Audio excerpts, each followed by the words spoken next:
Alright, here we go.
Hey, what's up, man?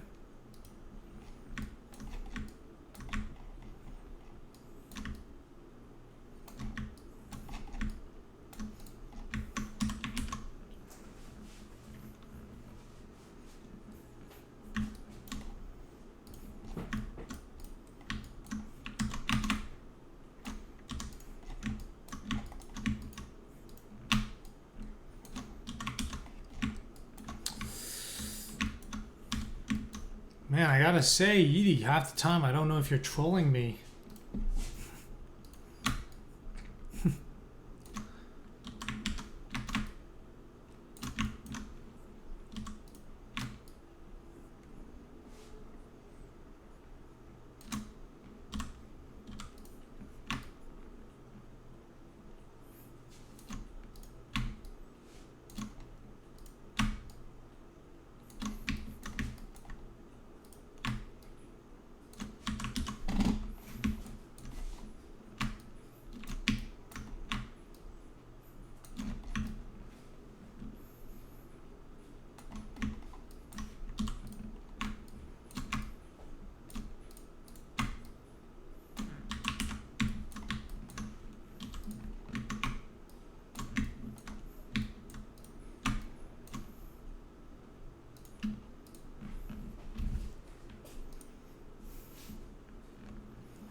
Oh, I didn't mean today. I just mean in general.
Cool. Well, how are things, man?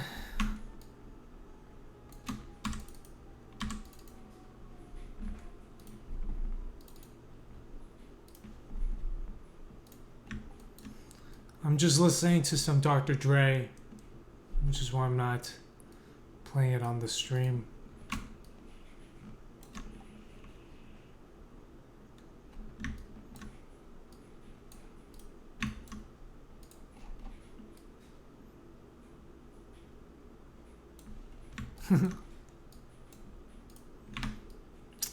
Well, trolling just makes it harder for me. We gotta have we want good vibes. Good vibes in the stream.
Do you like Dr. Dre?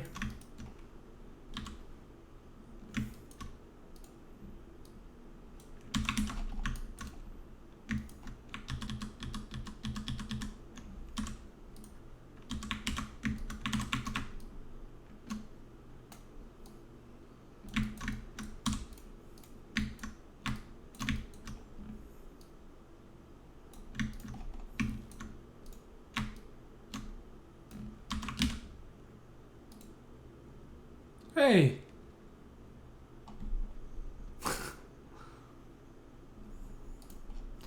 Bonkin.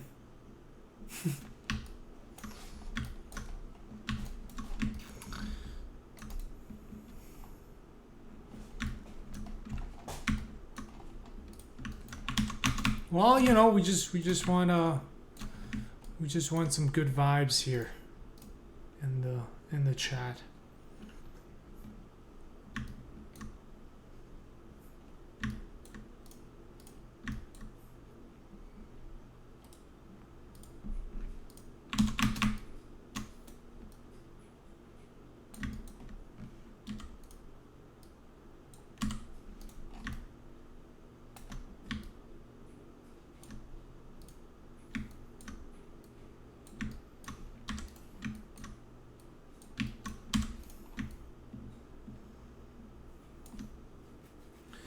Yeah, just trying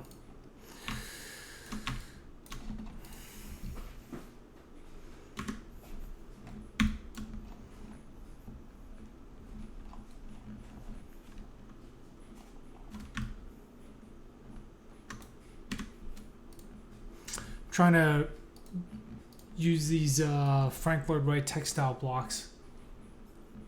I'm not looking for a business partner, but wow, look at these columns.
Hey, Stugan.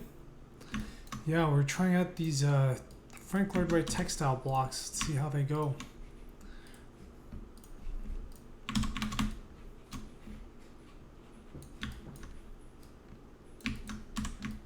So on the Discord, we were talking about motivation.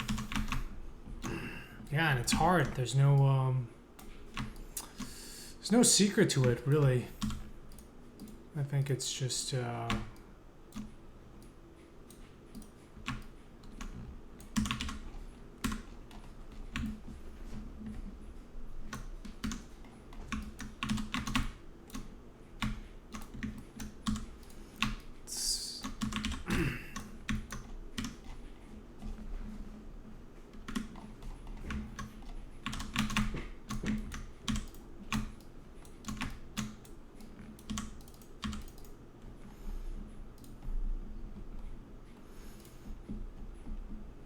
Hey! 176832, hello. Welcome. Yeah, I mean it's that quote from Neil Gaiman. It really struck a chord with me. You know, it was the quote is, if you only write. Neil Gaiman, he wrote The Sandman, one of my favorite graphic novels, and he said, you know, if you only write when inspiration strikes. He didn't rhyme like that, but he said, you know, when you only write when you have motivation, you might be a pretty good poet, but you'll never be a writer. And yeah, I've heard kind of different approaches to it from different people. But for me, I think that's what works.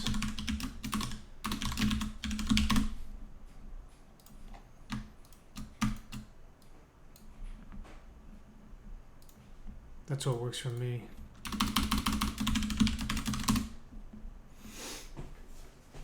Yeah, you can't just create motivation. It comes and goes as it pleases, but discipline is something you have control over.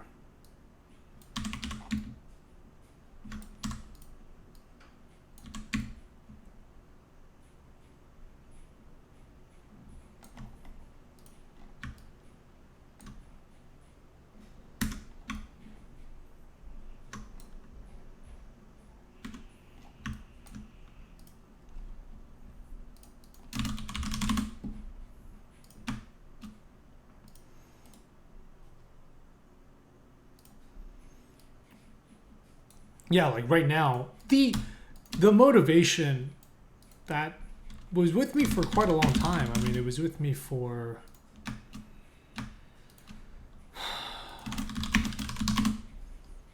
a good 2 years, but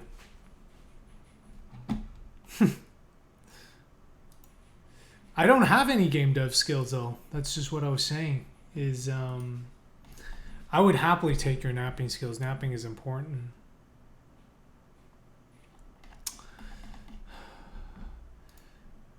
Yeah, I think for me is I know it takes me a long time to do things, so I get frustrated, of course, right? But I know if you keep sticking with something over time, you will make progress. I think another thing that's really helped me is there's some kind of like this Japanese philosophy, Kaizen. Hey, awesome here, but Kaizen, it's basically like you don't have set goals necessarily.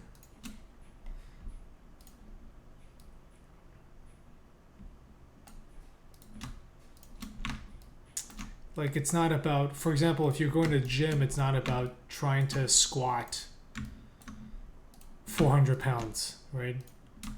Your goal is just to squat more than you did last time. And eventually you'll get to 400.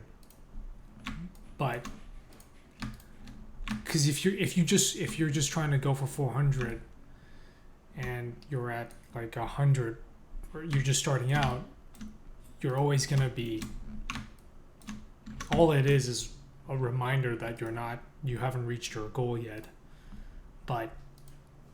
And that can be really discouraging. But if you're just like, okay, you know, I want to do a little bit more than I did last time, I think that works well. Bum, bum, bum, bum, bum, bum, bum, bum, bum, bum.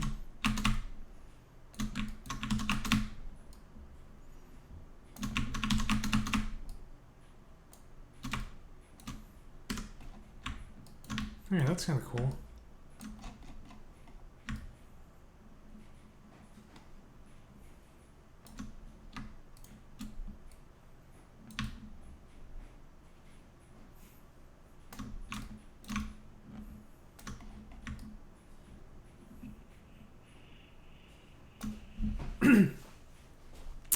I don't know. This is Unity, yeah. It's Jay Blow had he said he was like, okay, you can take a Jay Blow's rule, Jonathan Blow, his rule is you can take a break from the current project, but only if you've made another game. What was it? It was like, if you're in your second game, you can make one game during it or something. But not on your... So you couldn't do it on your first game. Or you can only make a game as big as the biggest game you made.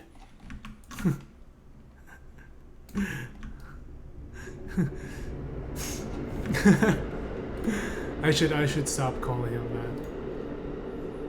that. So...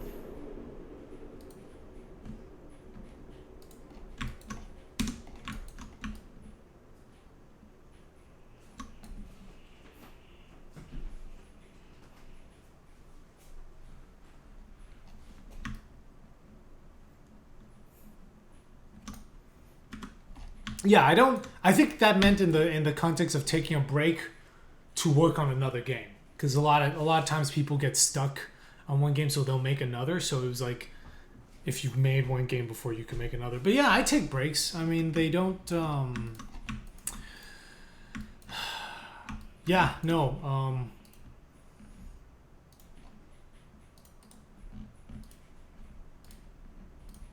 I take breaks. For me, the and I don't know if there's like some kind of simple solution for it, right? But I think for me, momentum's really important.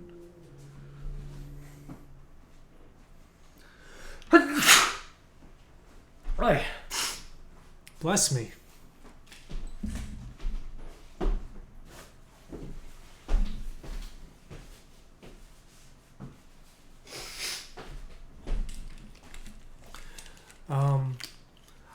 I've watched some of them. I didn't back it on Kickstarter, so I think I just saw the trailer one.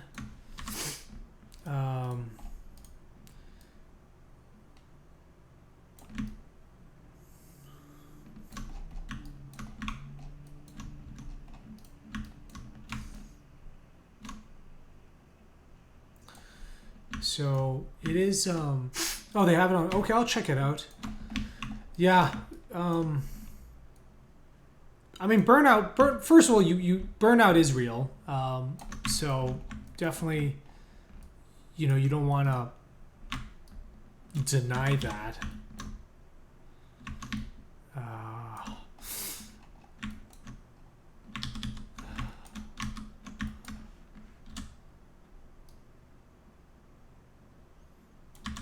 But I think I see a lot of indie games. They just lose momentum in the end, and that's something that scares me. I feel like there's a lot of games that I follow, and they sort of drop off for a bit, and it feels like people forget about them. So I try not to let that happen.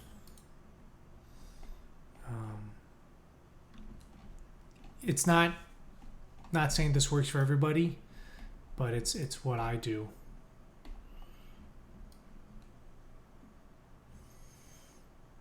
Like that, it helps me, you know. Like when you guys are excited about the game, it gets me excited, and it makes me want to like work on it and show you guys stuff. So it's kind of it's whatever works for you.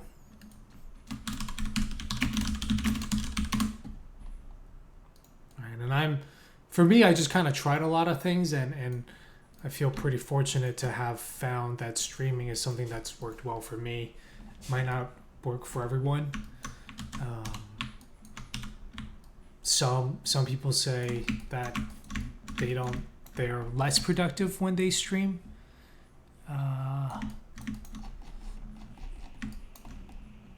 For me, it's been kind of the opposite. So, JJ.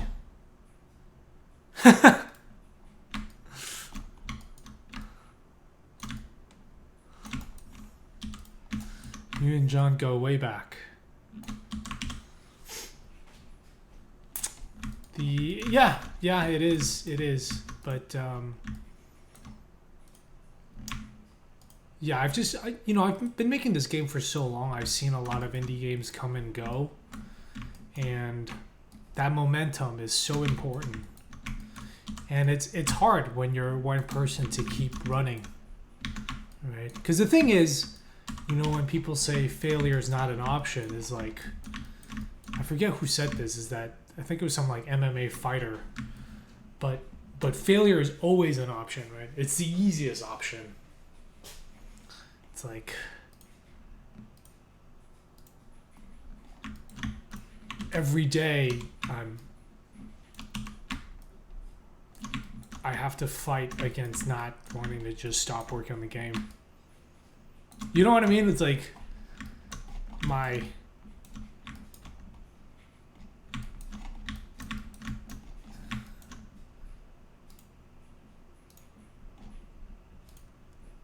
like the easy thing to do is not get out of bed, but you have to fight that.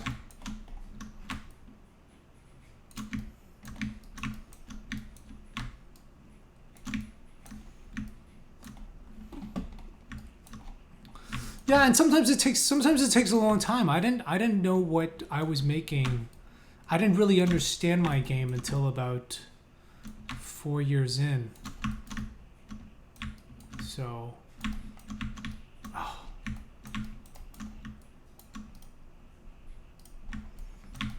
you know, that also takes time. And you know, a lot of it is also just controlling your mind so you don't freak out. That's a big part. Not freaking out. What the? This.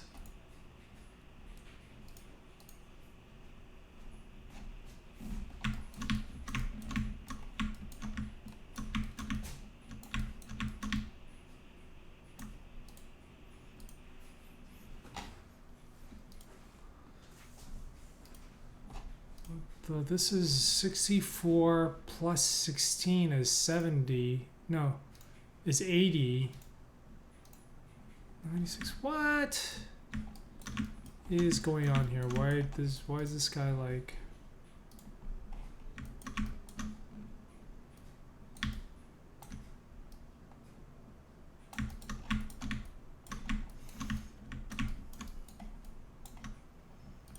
Might have been. I don't, like I said, I don't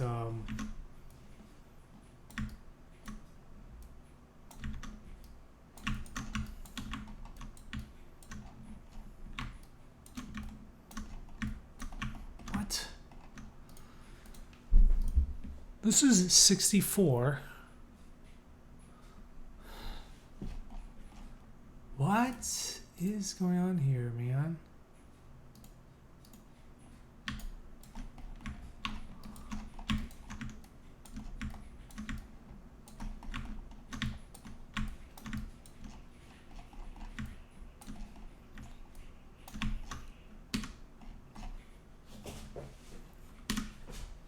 Oh, we're not listening to music right now. I'm listening to Dr. Dre on repeat, so I decided not to stream that.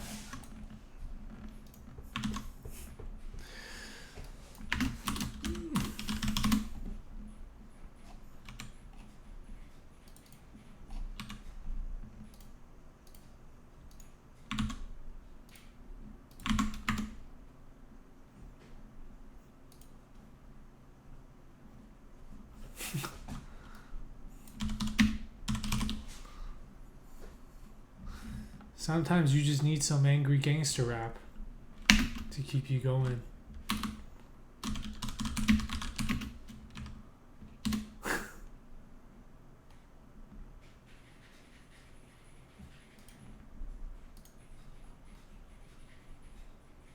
Oh, that's right. I'll play that sometime. Yeah.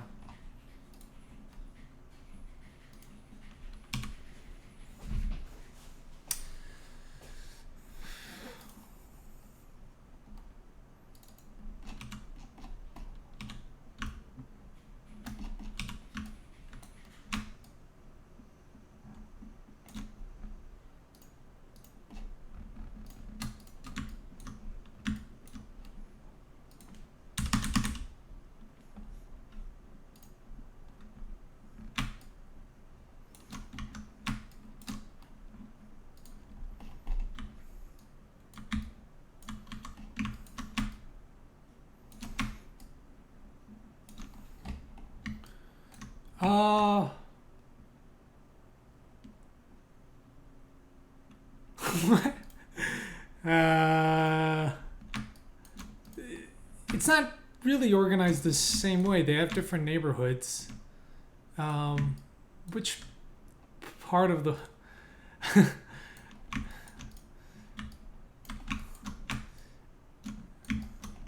I mean, I live on the south side, but I live in like a weird neighborhood. My neighborhood's I live in Hyde Park, but that's the university. It's a really diverse neighborhood. I really like it, but it's like very it's a lot of students. I mean, Obama was from nearby. Did you guys see the thing on Reddit? It's like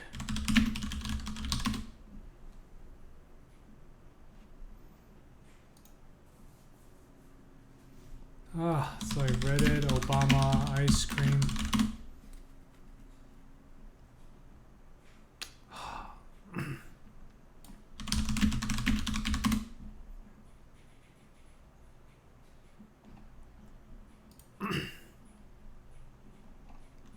This is in my neighborhood. It's not as like looks like everybody here is like going gaga over it, but it's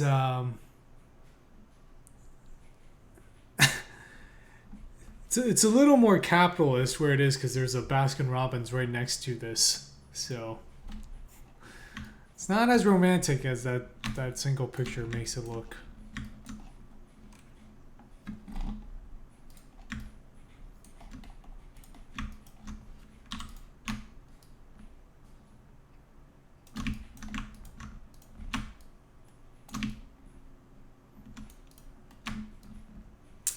Yeah, but I would not describe myself as street. Very, very far from it.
What?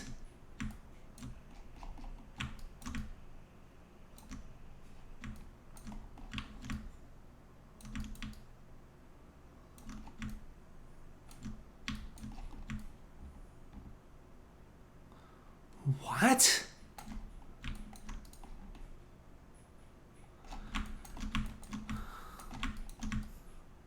One, two, three, four, five, six, seven, eight. What in the world? Oh! It's because this guy was off by 2.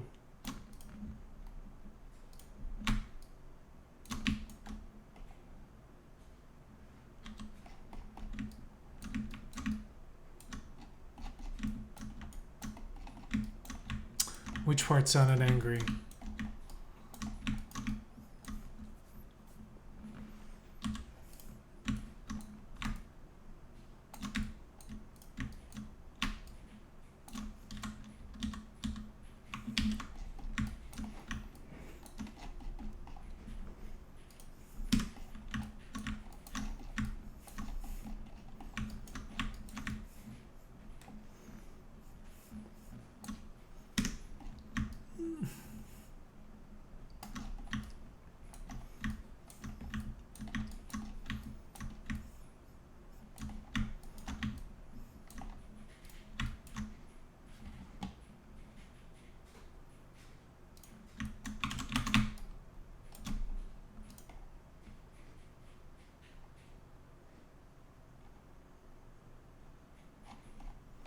The motivation prediction.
Oh, nice.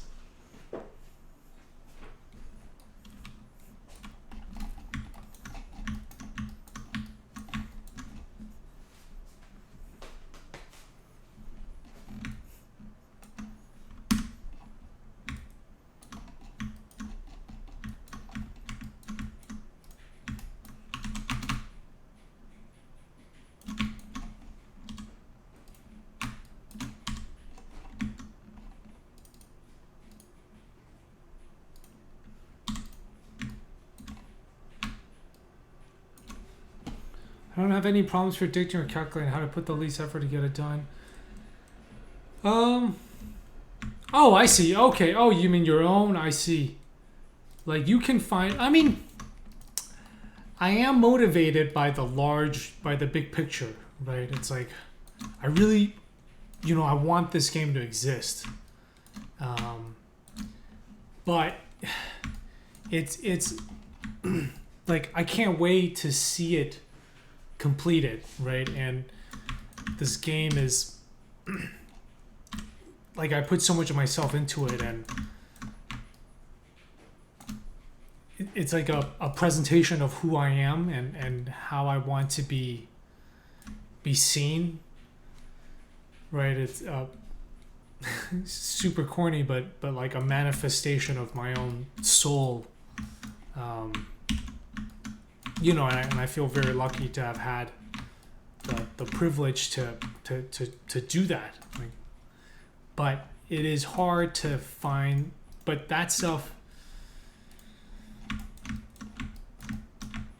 doesn't always carry through on the little things. Sometimes it's like you just need to sit down and finish this save system, and you're like, well, this is very far from manifesting my soul, but it still needs to get done. And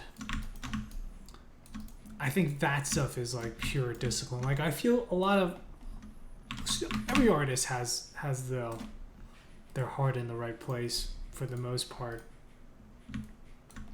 Right? It's like,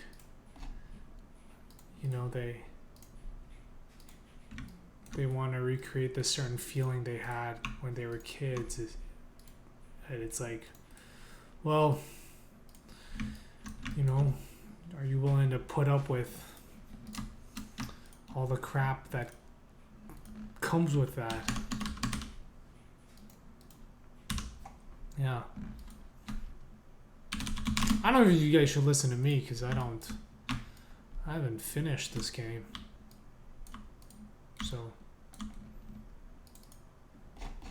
who knows? I might not even know what I'm talking about.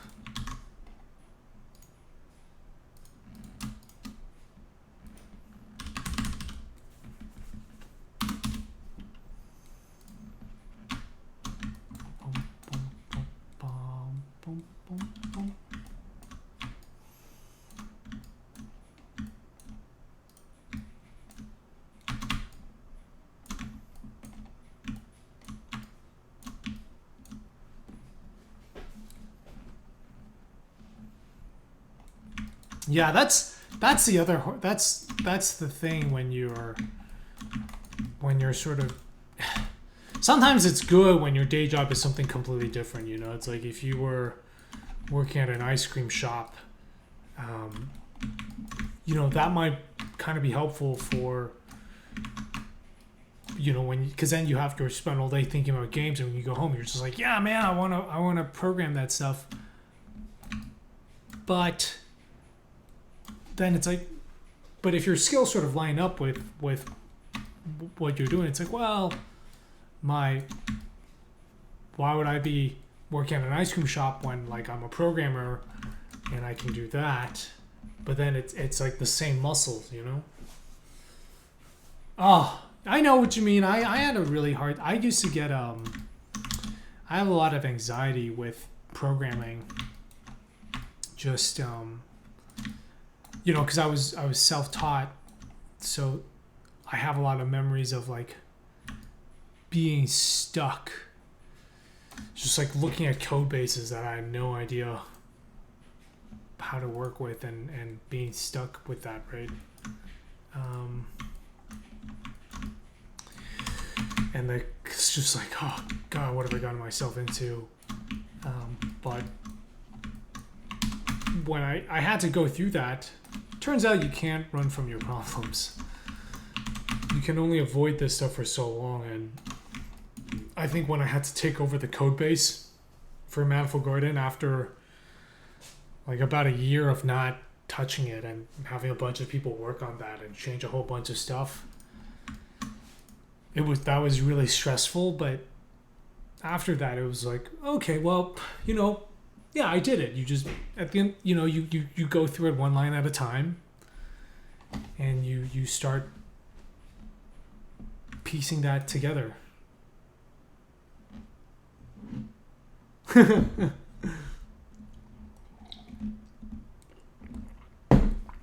I hate certain types of ice cream. You guys hear about this? There's like a Halo Top. Apparently, it's really big in LA. It's just like the whole pint. It's only 240 calories. It's like a low calorie ice cream. Because like the other stuff, the good stuff, a whole pint is like 1,000 calories.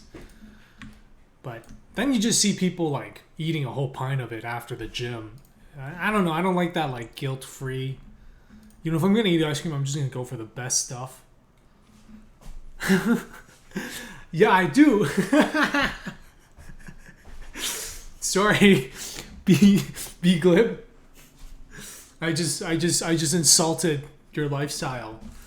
Yeah, but I mean, like, for me, it's like if I'm gonna eat ice cream, I just want the whole. You know, I want the like talenti. You know. I was just like going on about how I don't like people that eat Halo, but no, I had it, and I was like, I can see that. I was like, man, 240 calories, but you know, I rather just have less ice cream, but have the good ice cream. Hey, man, I buy that. I buy this stuff when it's on sale. Gelato.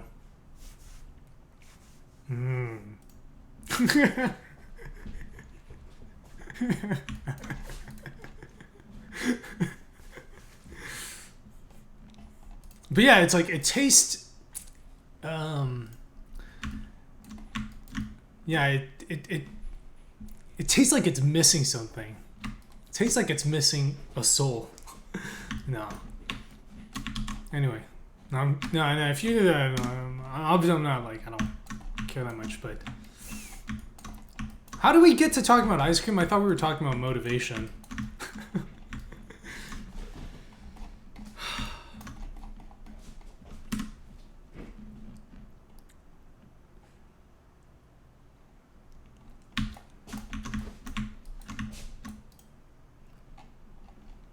Nah. Halo Top, it's, you know, try it for yourself.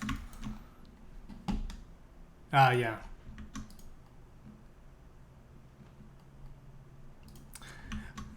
Oh yeah, that's. I think the it has like a reverse effect where you end up eating more.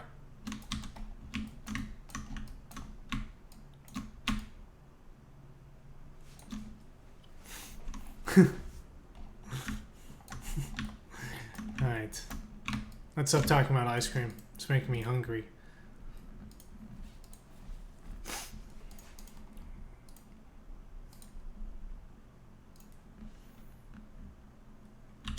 Hey, Neon Lemonade. What's up? Anyway, this stuff's gonna get recorded, so I don't want people getting angry at me because I made fun of their ice cream.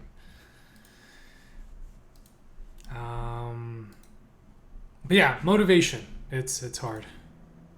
I think what I want is, hold on, let me copy this. Paste 30 times, I think that's 120, yeah.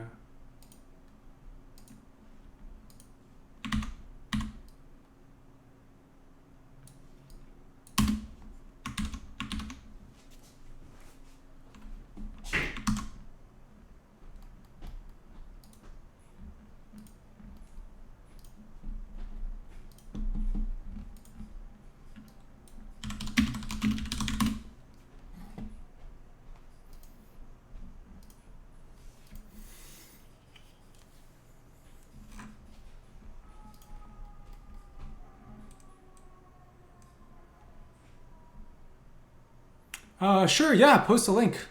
Do it. Yeah.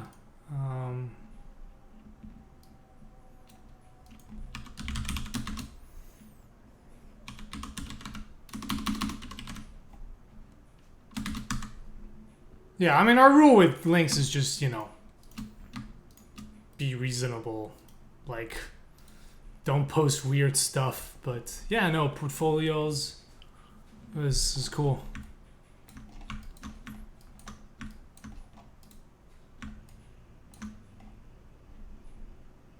Let's take a look at this.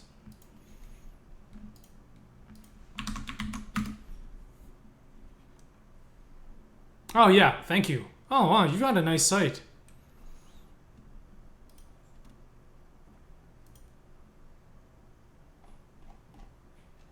Oh, damn.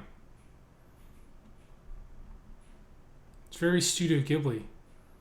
That's a really Fancy menu. Lots of juice. Dungeon flip. You made that menu for Global Game Jam? No, okay.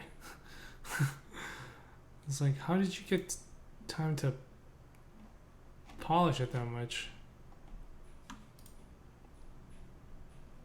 Yeah, that is not a Global Game Jam game.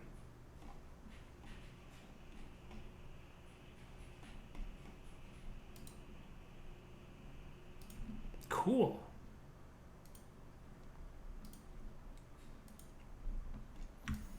So you're working on on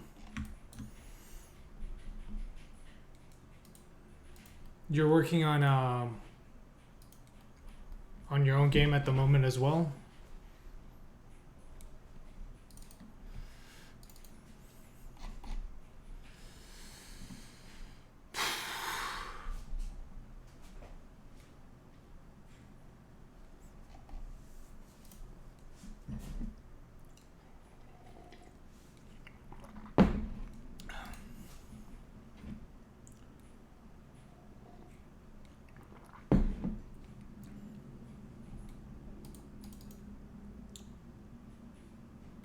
Matt Donatelli.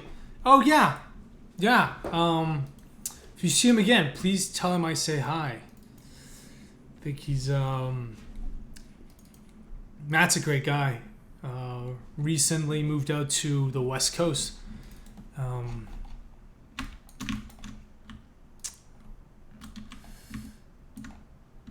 Wait, I think I didn't Matt post that? Is that the it was like a black sphere with some lighting coming down. It looked really cool. He didn't. I don't think he said much about it, but I'm already digging the atmosphere. Oh yeah. It's I like that. I was impressed.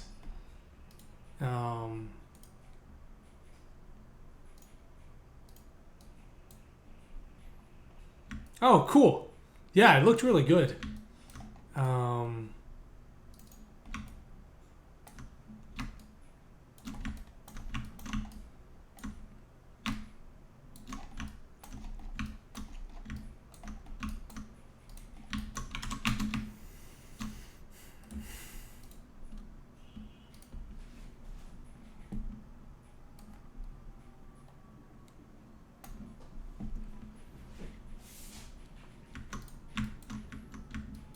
Yeah, it's I forget it was part of a jam event. I'd like to learn more about it, definitely. So, I mean,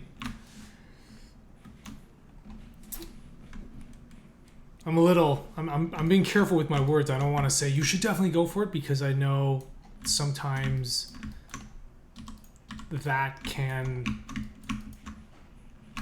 I don't just want to be saying that like for just for the sake of saying it, and sometimes it might not be the right project to keep pursuing. Just in the way that games are very complicated, and sometimes what works as a prototype might not work as a full game. But I thought the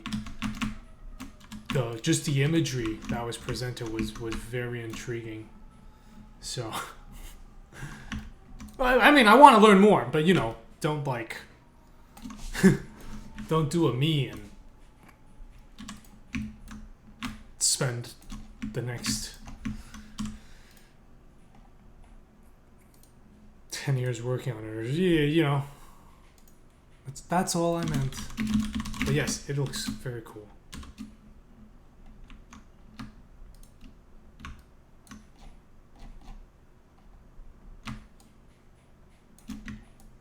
That's all I meant.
Man, when is it Unity gonna add nested prefabs?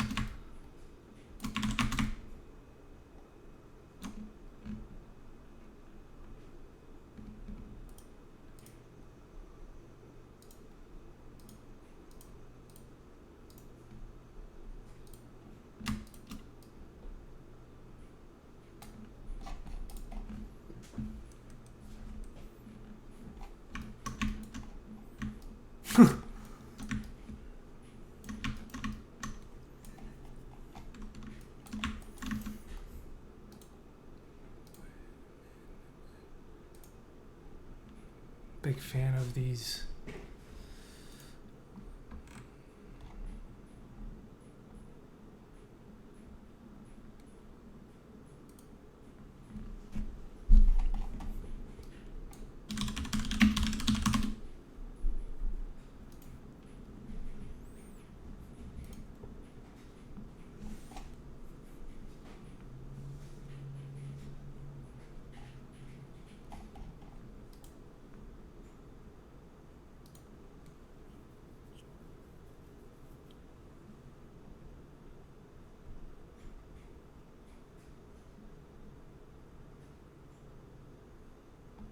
Ah!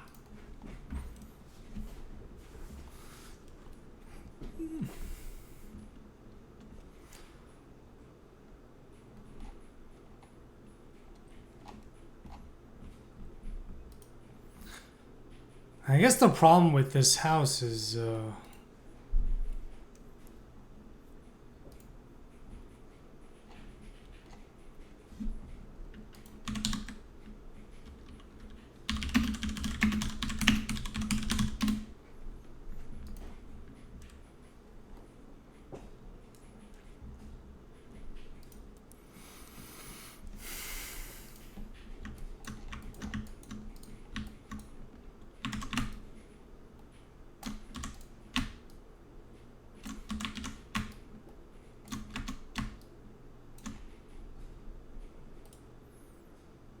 oh, it's called Super Visitor?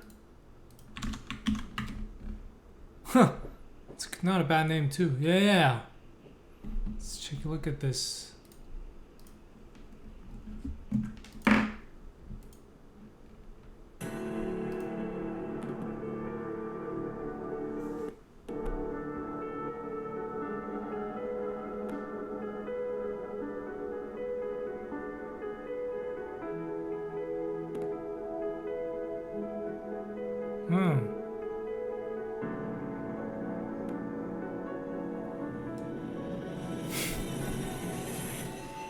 That's some of that screen space distortion.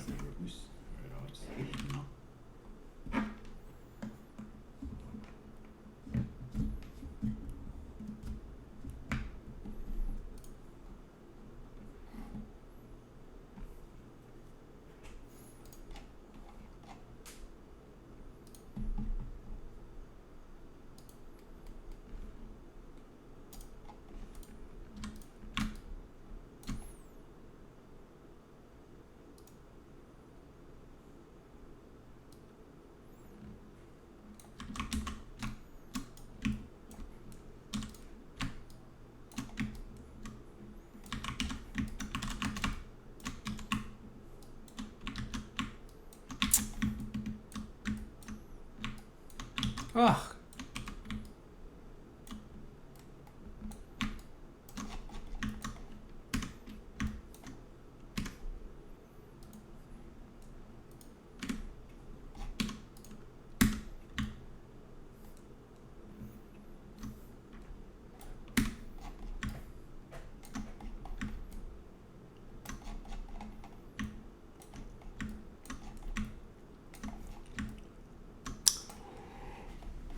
Whew.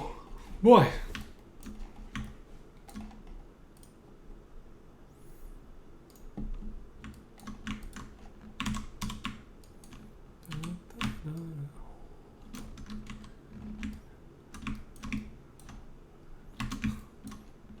Are you playing it right now?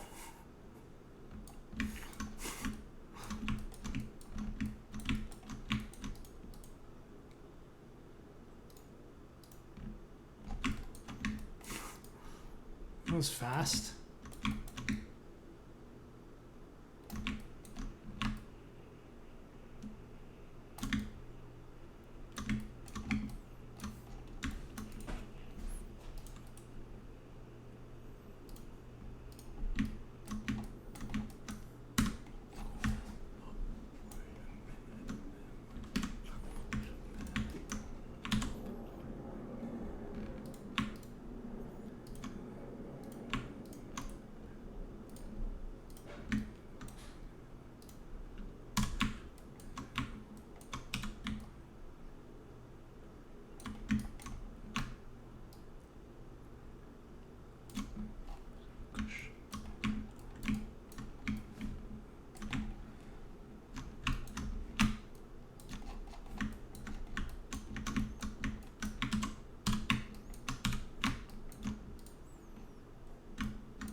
Some spare motivation. Put on some Dr. Dre and send that out is how I would do it. What? Am I missing?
I got a good piece of music for you.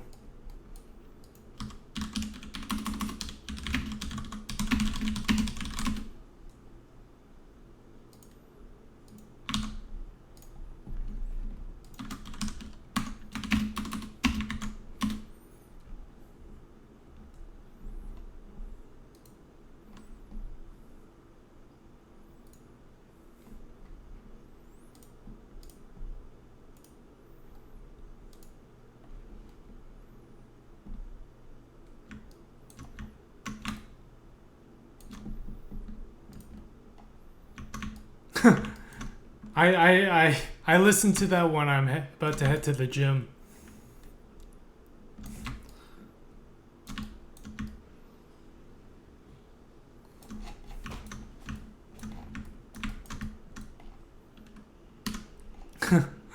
I know, that's such a good song too. I'm listening to it right now.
Hmm.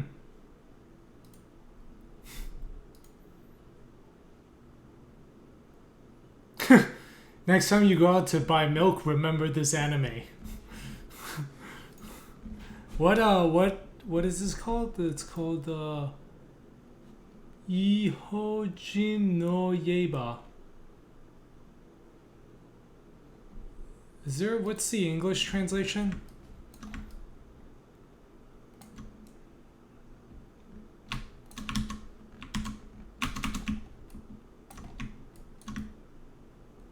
The song sounds sad.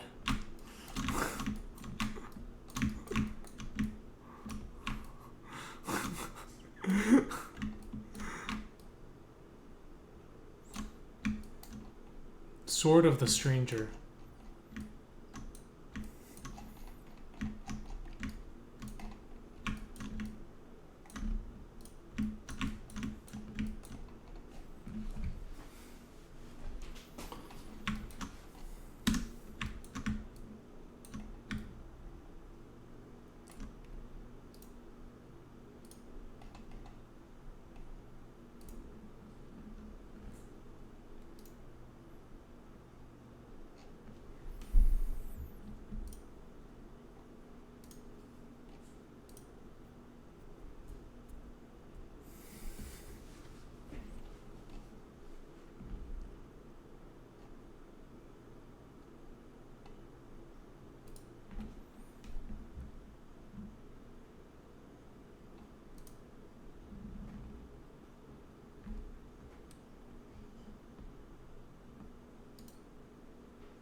Wow. You actually had to draw the side of it. Look at that. It's got like airspace inside.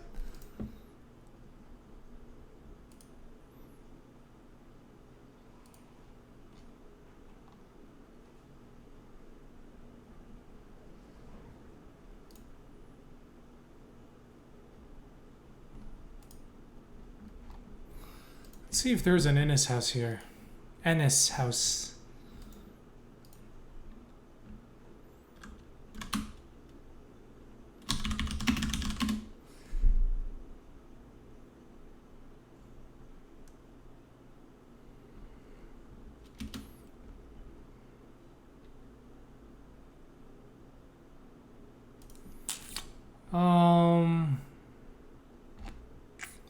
None of these are very good. I mean, we merge all the meshes together at runtime anyway.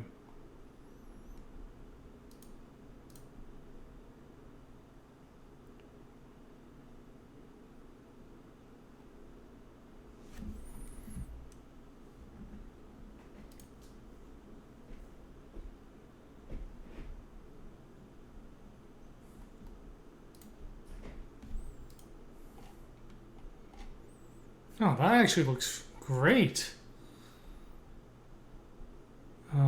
Hey, Triple Jump Games, thank you for the host.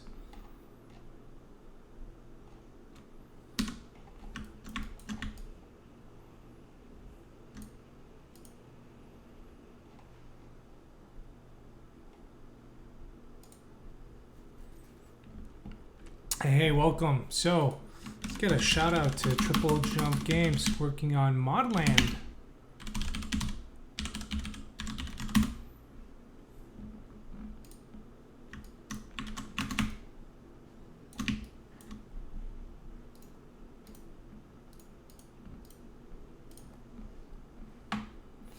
We're talking about motivation. How does one stay motivated?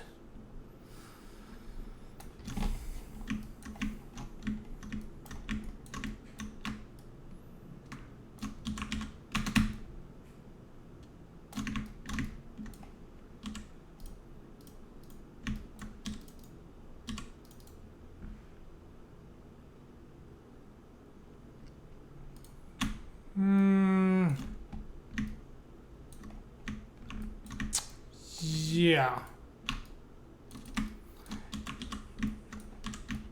I think you're right. I'm not, I'm not too sure about that at the moment. my optimization strategy is I make the level I want to make, and then we figure out how to get it to run at 60 FPS. So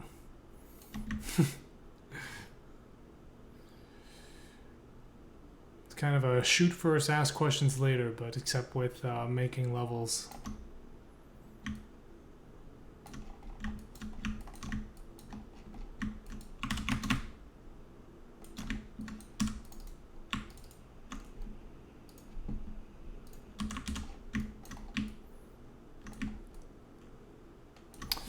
Yeah, I mean, it was really cool to get us to see some Modland gameplay.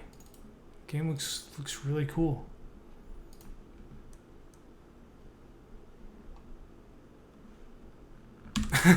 Yeah.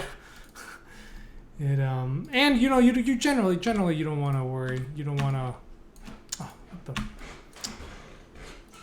You don't want to optimize too early. Thing, especially if you're working with artists, because then they otherwise they make their art. You know, you want to leave some room for yourself later.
Bobby, I tell you what.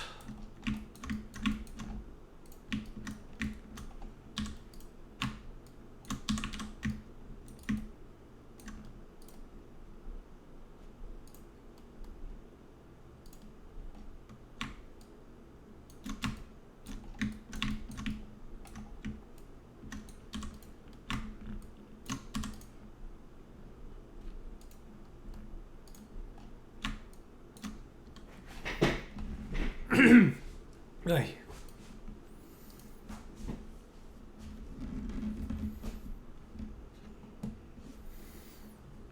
Sure, yeah.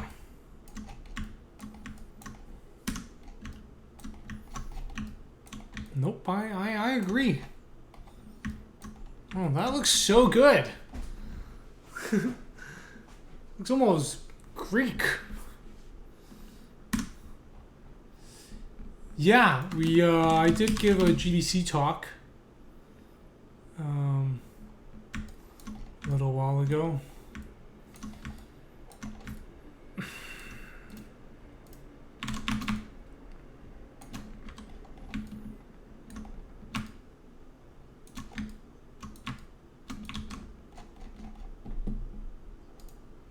I'm gonna listen to some Dr. Dre again.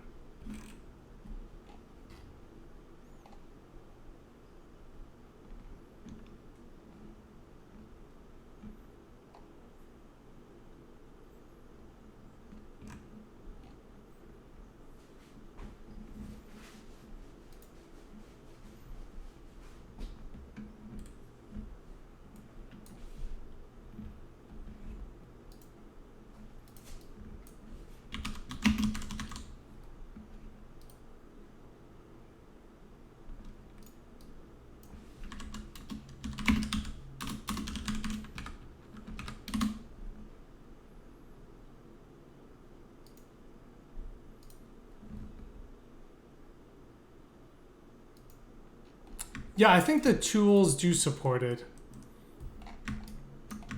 But I will, yeah, I'm not super familiar. I mean, I don't want to give you the wrong answer is all I'm saying. So.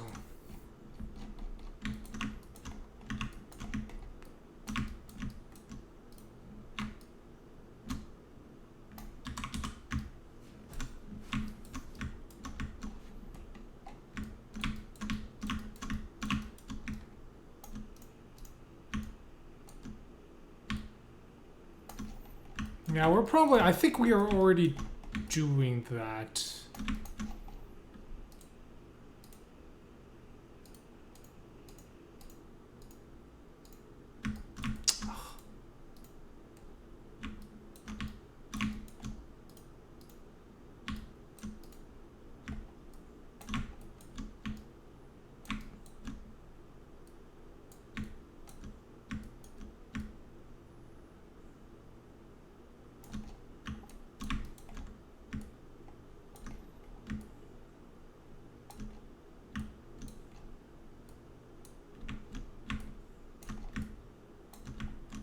What the heck?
No, not jumping the gun at all. I don't have any expectations. I have what I would like. Aspirations. I mean, there's a very real number of what I have to hit.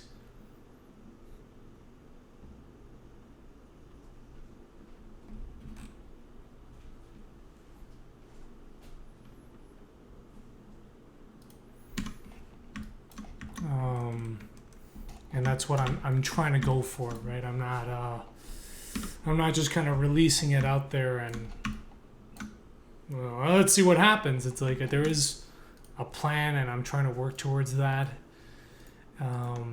So yeah, I don't know about first week. It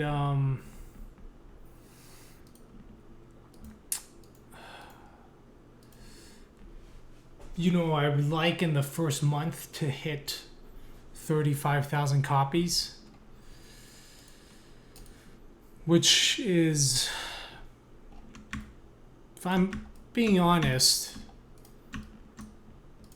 not easy, but doable.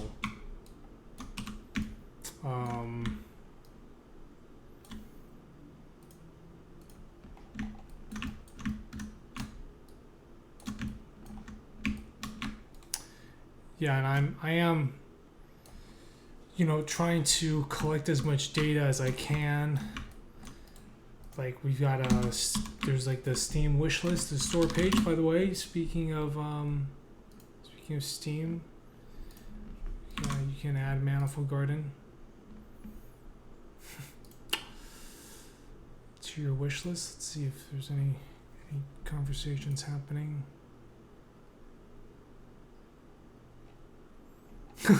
2017 WTF! Holy moly! Anyway, I'm excited. So, yeah, currently there's like 6,000 people who have the game on their wish list. Is that good? Is that bad? I don't know. Probably the higher the number, the better.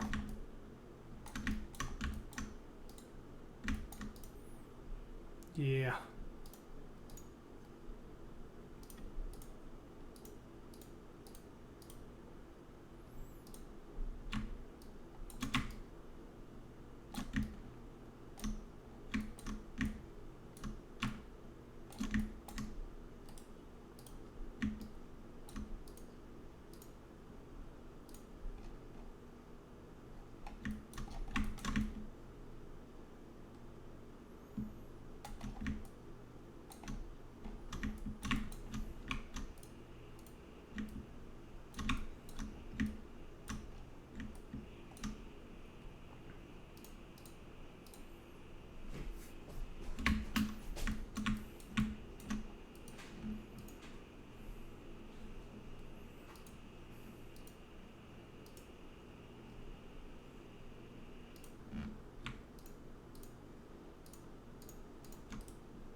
Anyway, Razlev, hope that answers your question.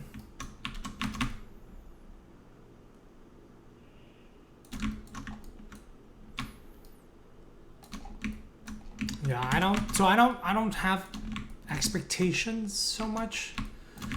I think the healthy attitude is to just expect that it sells 0 copies. But, you know, for me to consider it a success is, you know, 35,000. What do you guys think? Then it's all speculation, but I mean, you guys are gonna tell me what I want to hear. But please feel free to be honest.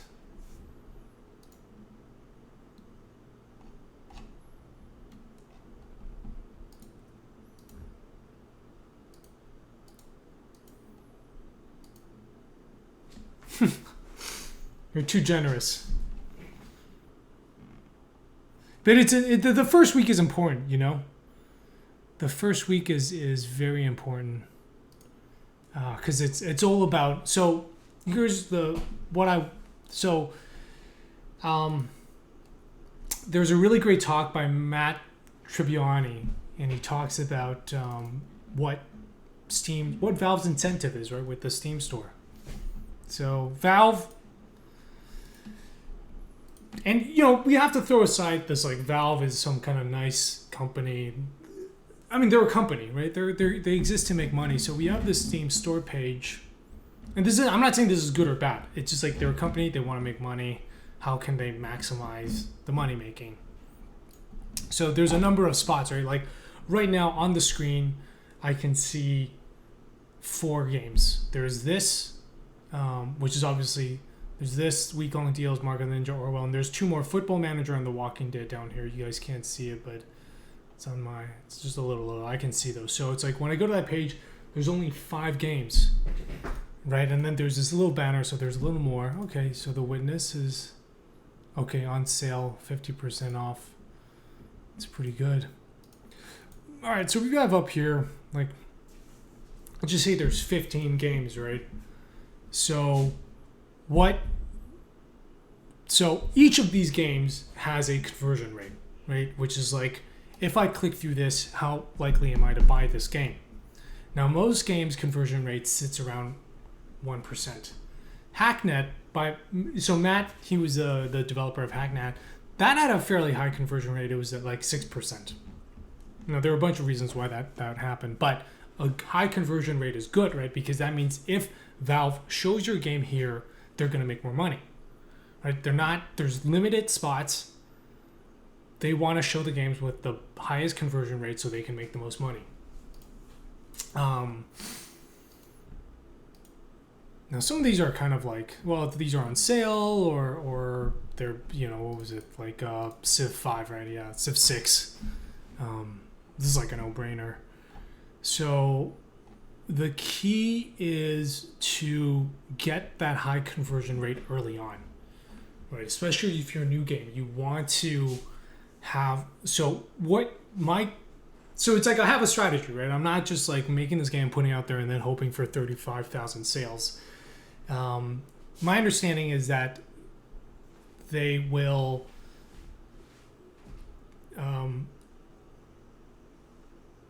you know, each game will get shown to like 100,000 people, and if you can convert a lot of those that and have a good conversion rate, I think that sort of gets pushed up. Sure, people will click on the art, but they also want to buy the game, right? If I'm getting a lot of people clicking and they're not buying, then that's going to give it a low conversion rate. So again, I'm also just speculating. Like I did not write the algorithm, but this is just from Matt's talk and what I've been able to piece together with people. In any case, it makes sense to me, right? Like Valve wants to make money, so they want to present games here that have the highest conversion rates.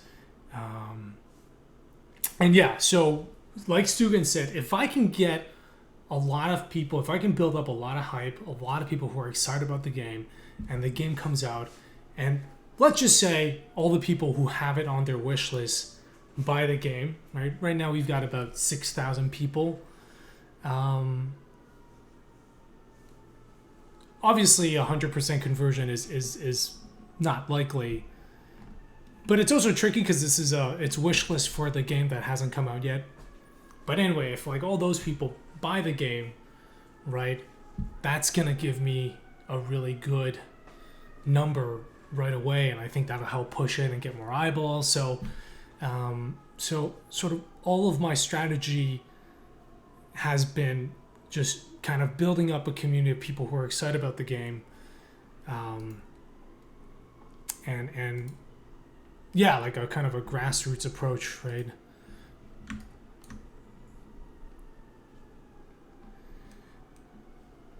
As opposed to relying on other people kind of discovering the game after it's done, after it comes out.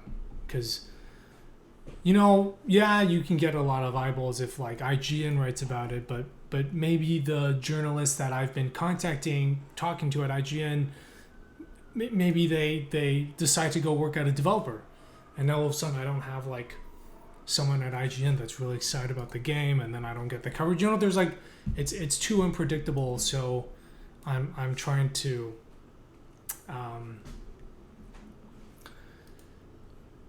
build up hype on my own, which I think that's working. I don't know. I mean, it's a much slower way of doing it.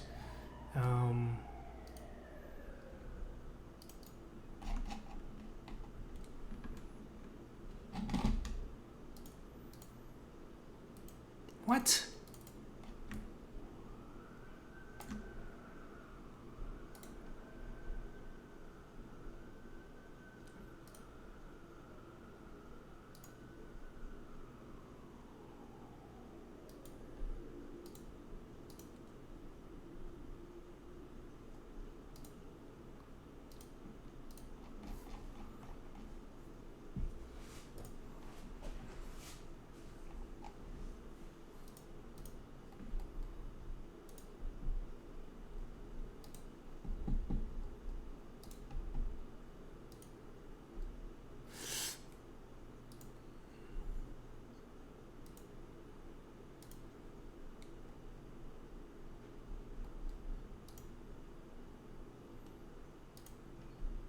So I don't know if that makes sense.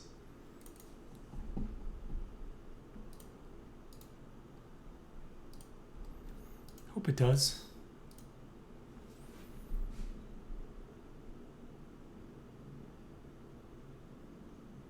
Having good art is one thing. Cute art is like hey Zemeth, cute art gets you more Twitter retweets. I think cute art spreads easier, but the Steam audience, maybe they're not into cute stuff. I don't know. There's a million ways of looking at these things. I think it's different for every game.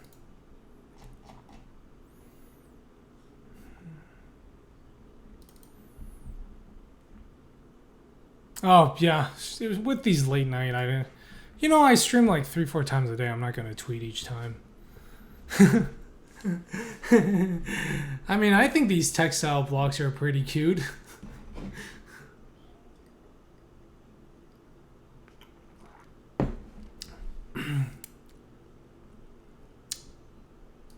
Well, I think Manifold Garden's art is cute, but let's face it,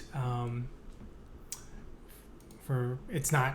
I think most people would not classify it as cute, right? I think it's beautiful. I think so. I mean, people say that, right? But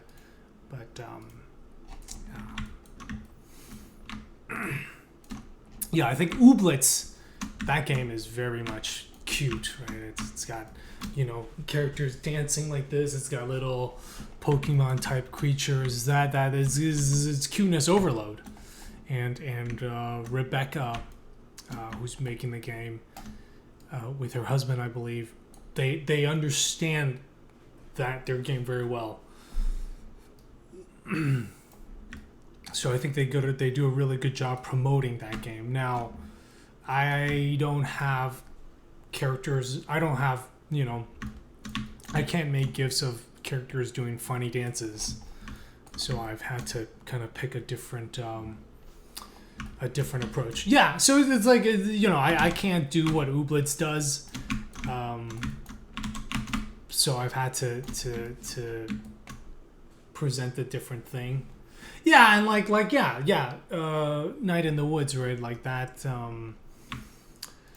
That's also, I think that's another example of a cute game, but like a dark cute, which works well, again for what they were doing.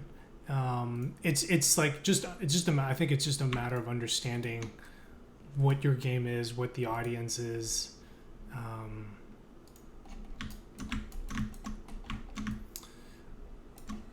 I think my audience is people like Jonathan Blow, or who like Jonathan Blow's work, and I'm not saying that as like a critique, just like the serious art or the art stuff, right? But it is not. It's not gonna be like, hey, did you like Pokemon? Then I think you should check out Manifold Garden. So.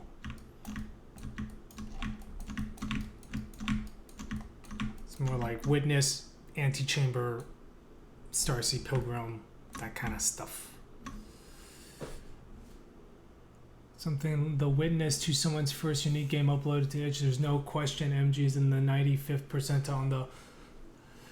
Right, yeah, that's good, but it is, it's... yeah, I like to think so, but that, the thing with that bar is it's constantly getting higher. I need to release my game soon. Did you guys see this?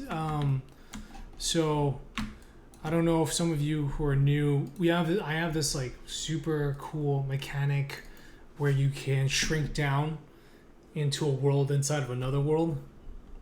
And I was like, oh, this is so cool. Like, no game's ever done it before. Like, I mean, there's like some other ideas, like, the game Scale that's currently in development. They have like worlds of different size, and Prey, the original Prey, had something similar.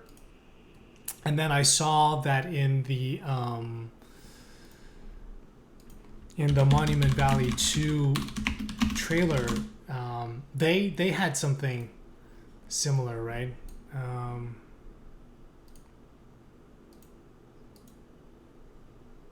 Where is it? Oh yeah, see that? Like you shrink down into the world inside of another world inside of another world, and I was like, oh man. So I really need to get my game out.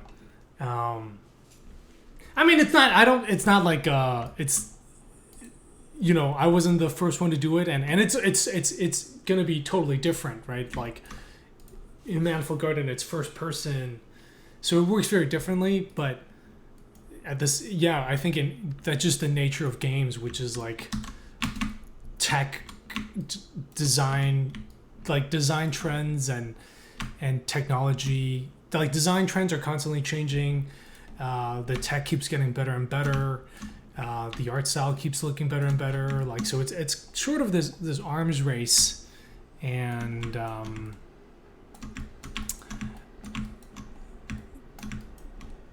yeah, which just means I really need to release soon.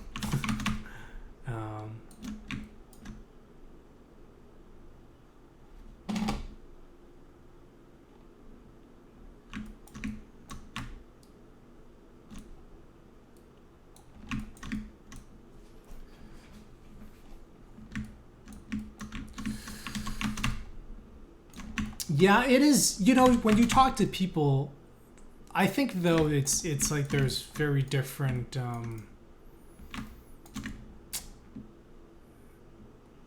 You know, I was talking to you guys know Ryan Clark. He made Crypt of the Necrodancer. Now Ryan is an industry veteran, right? He's been making games since the 90s, I think. I don't know if he's that old, but he's been making games for a long time. He's made like 10 games, 8 of which were profitable. I think 3 of them grossed over $1 million. You know, Crypt of the Necrodancer is obviously a massive hit, but he's been making games since like Flash days. So, I believe, though, you would say Crypt of the Necrodancer was not his first rodeo. Point is, yeah, you can say it's hard now, but he says it was way harder in the 90s. You could not... How would you sell as a solo developer? How would you start making a game? How would you sell it? You know? Walmart's not going to sign a contract with you, so... It's always hard. And, yeah, like Josh Sway, he was... another Chicago developer. Now he's worked in AAA. He worked at Midway, worked on Mortal Kombat, NBA Jam, the original ones. He was yeah, he's got a long storied career. And I was like, oh man, it feels like the end days. And he says it's always the end days in games. So it and that was comforting. It's just like each time period has its challenges. And, you know, people always like, oh, it was so much better before, but I don't think that's really true. Hey, Maple Straw. I am a big fan of the Clark Tank. Speaking of which,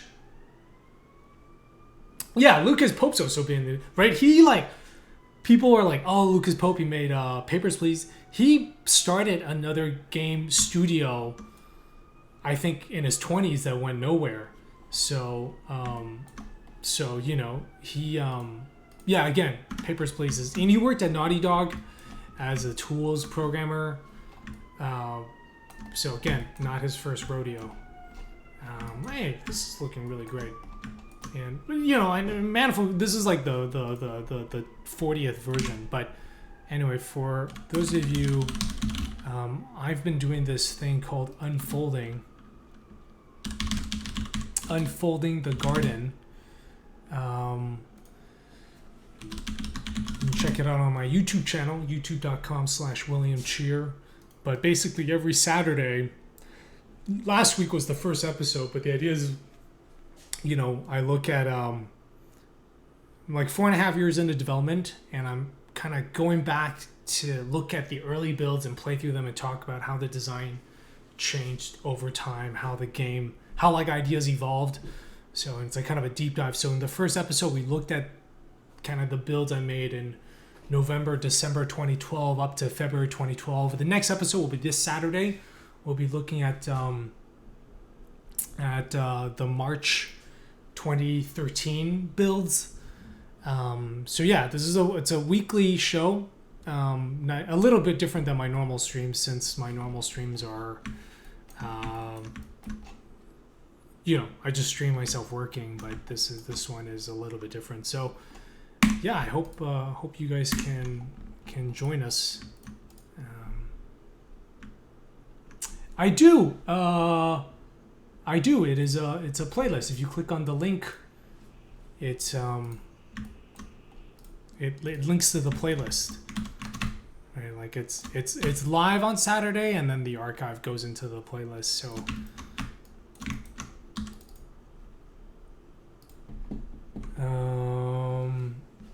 Link to your screenshot of a 2D game concept.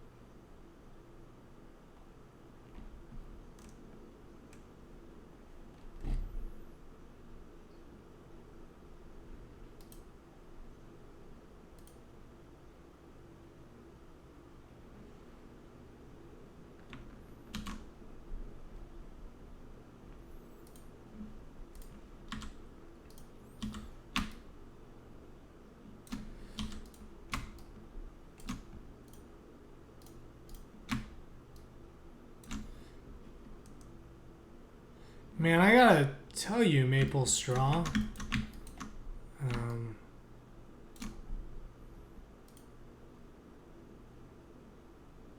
What I think is a very real and hard topic. How to choose the right type of game to start building as a person who isn't a professional. Ryan has a very good talk. I think Ryan Clark's talk is sort of the best one. All right. Maple Straw, this is just a tip. I mean, you're welcome to hang out here, but I know sometimes it's you know, I know some streamers do not like it as much when you kind of come in and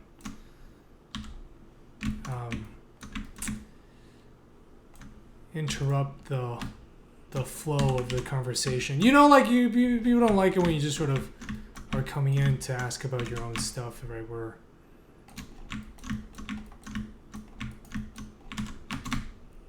in it's a community here.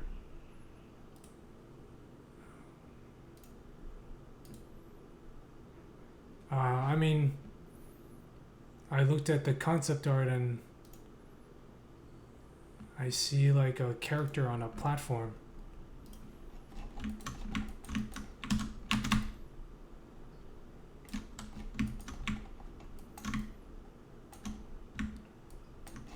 So I bring that up just because I know. No, I mean it's cool, but you know, like because I stream a lot and I know sometimes it feels like well it is, but you know sometimes it feels like people just kind of go through the game dev streams and are like asking everyone the same question. Yeah, I mean it is fairly open. We're just hanging out. But yeah, it's cool. I mean I don't know too much about it. Like I can't tell. I can't.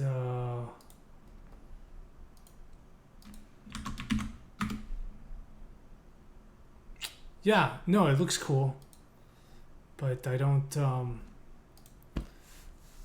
It just looks like a guy on a platform in the moon.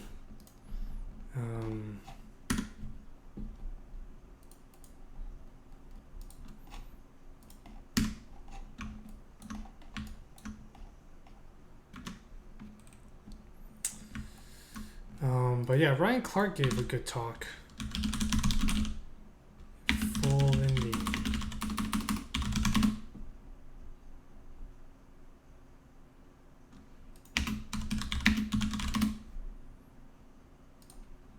I should watch this talk.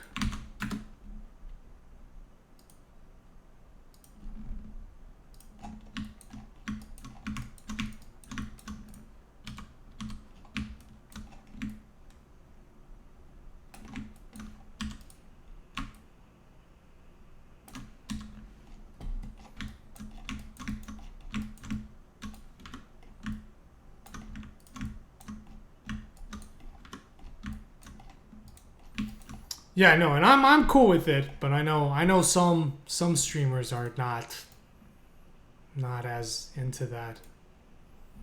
Like, I think there was this one game dev, I think he posted on Reddit, because he, I think he, like, donated to a streamer, but in the message, he was like, check out my game, and then he ended up getting, then, like, I guess the streamer didn't really like that, and they had a bunch of people, like, going to his Greenlight page to downvote him, so I think it was, like, what is it? Reddit is like, don't, not,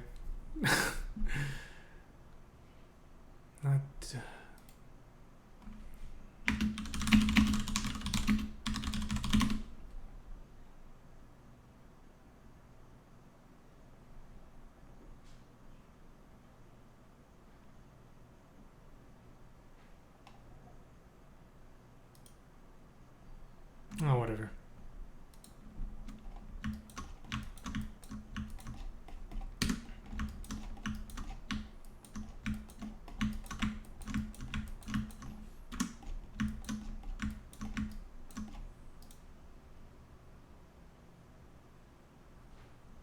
Yeah, yeah,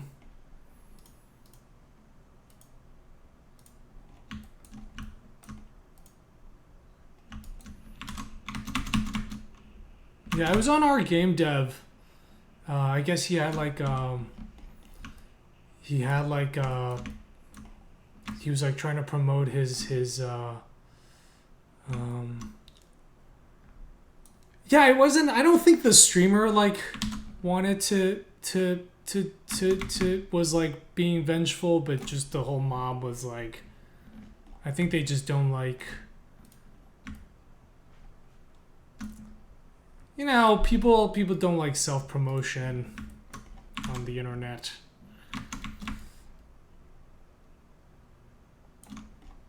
Yeah, I forget. It was a good thread. Let me see if I can find it.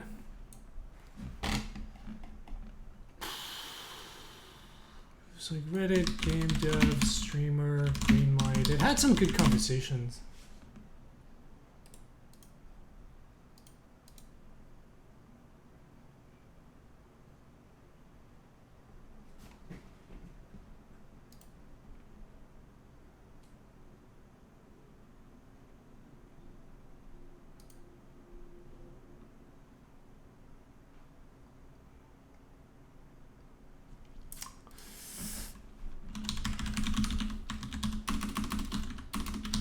It was a funny post. He was like, "Oh, lesson learned. Don't do that," or something.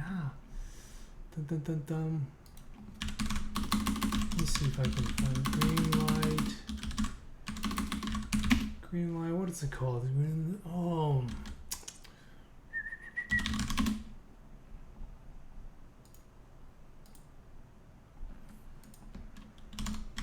I can't find it.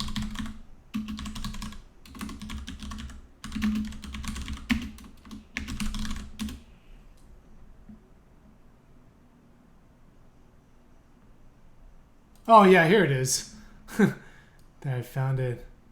He was like, live pro tip, do not donate to a live streamer and shout out your game.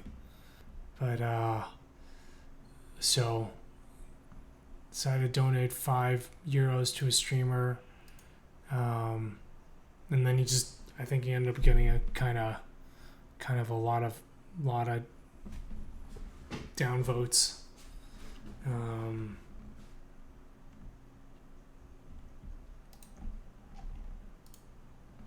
Oh yeah, here it is.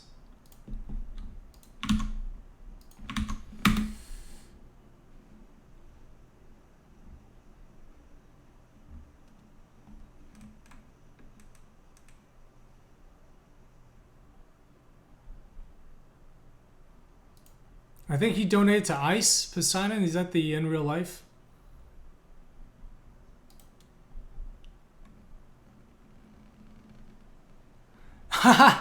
No. I mean, I was more just like, no. I mean, no. You should feel free to speak up. I meant, I was more, I just didn't want something bad to happen to you with another streamer that was maybe not as cool with it. But no, you should feel free to chat.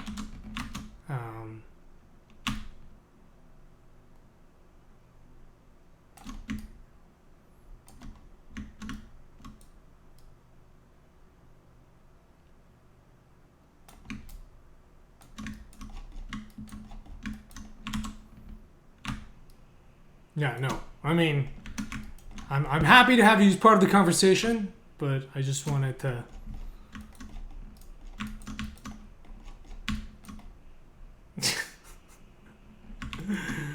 Like, it takes a lot to get me annoyed.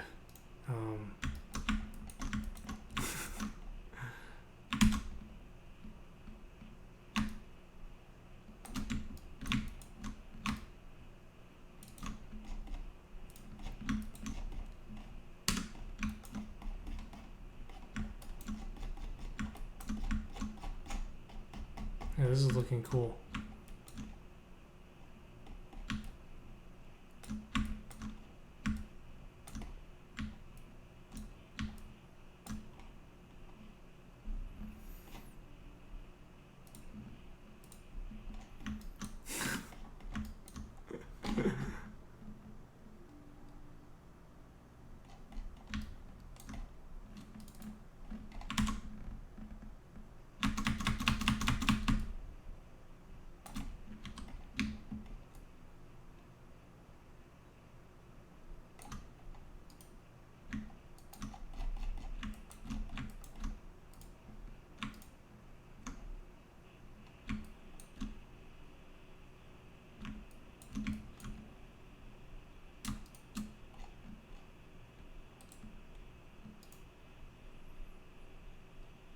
Yeah, I don't know if it was a streamer. I think it might have just been the crowd, but yeah, I felt.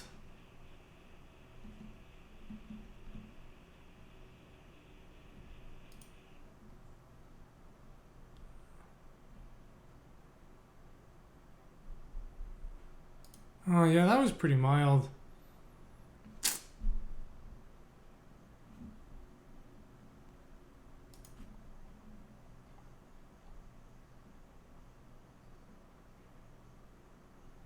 Yeah, see, the streamer didn't even do it, right? It was just the community, so it's not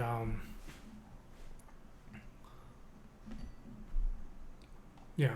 I mean, I think the community here is pretty awesome. No one's gonna go downvote you on green light here. That's not what we do.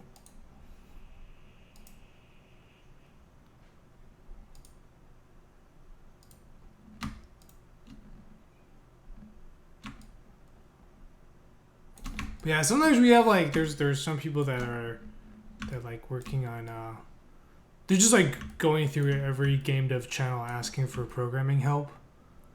But yeah. Yeah, I don't know why his eye's so big. He just does he just does like in real life streams. Yeah. Yeah. But anyway, what's your yeah. Yeah, no, I wasn't annoyed. I was just like, hey. What's your 2D game? What's the game about?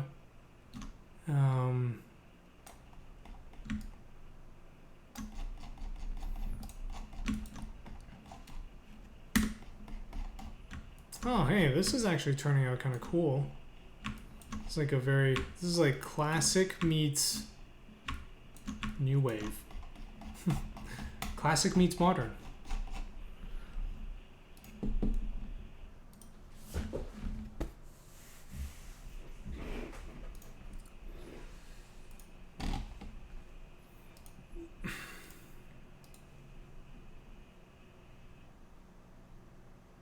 Oh. Using Unity. You don't need to make concept art though, I think. I did not make concept art. Just prototype something.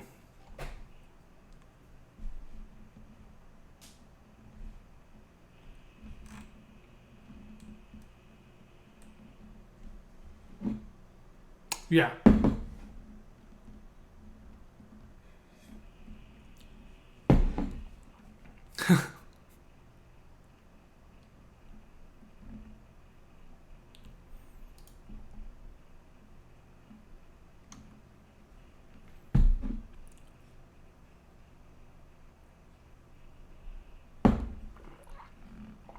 Try harder. How's it going? Oh, Good Idea Co. is now hosting us.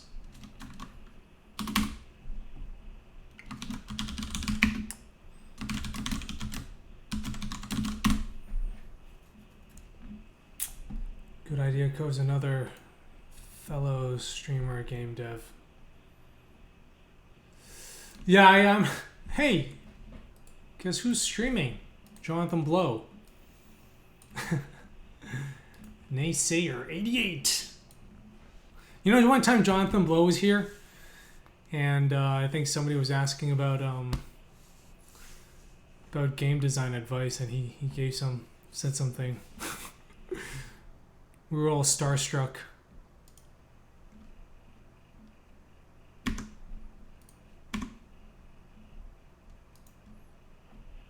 Hey, Graham.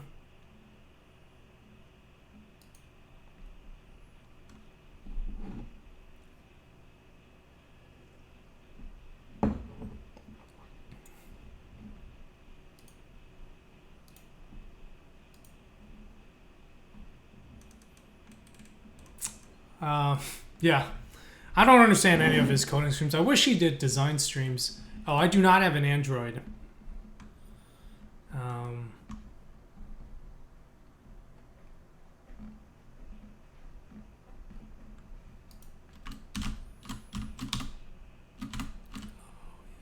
Oh, yeah. This level's looking good. Look at these textile blocks.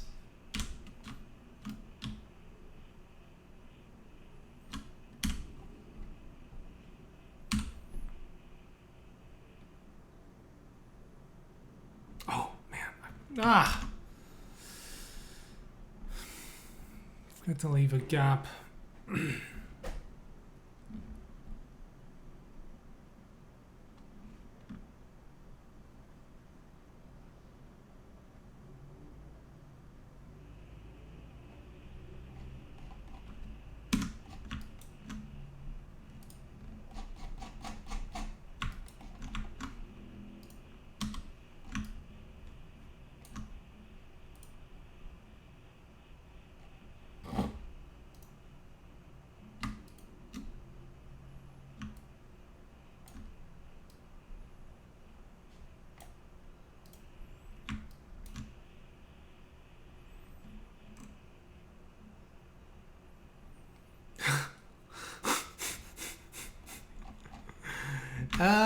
He had some actually really nice things to say. Gruz, I forget. You'll have to ask Gruz what one of the regulars. What I think John was like. You might. I think he said it's harder to get a job in. I think he said it's like harder to get a job straight up as a level designer, and might be easier if you start off as like a. If you can show them that you're a developer, you're a programmer designer combo, which is probably true. Developers definitely do feel more in demand than designers.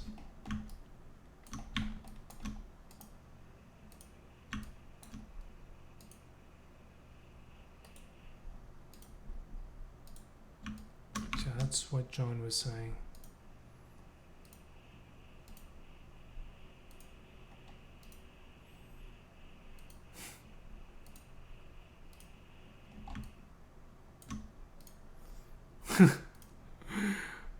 When he came out, it was like everybody be on your best be on your best behavior. No more witness jokes.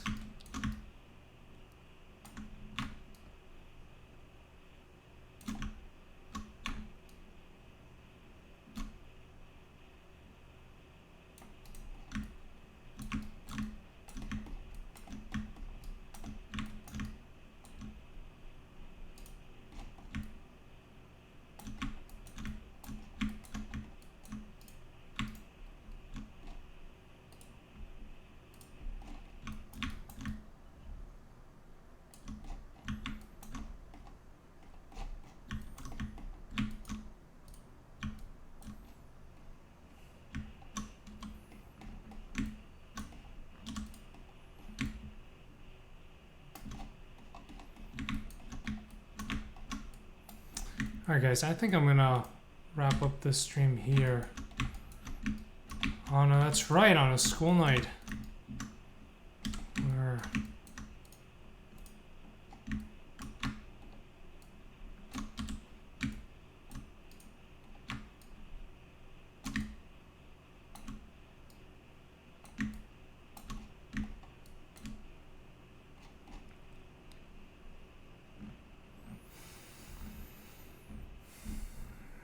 I think he's just been working on it for a while. Oh, this is looking actually quite good.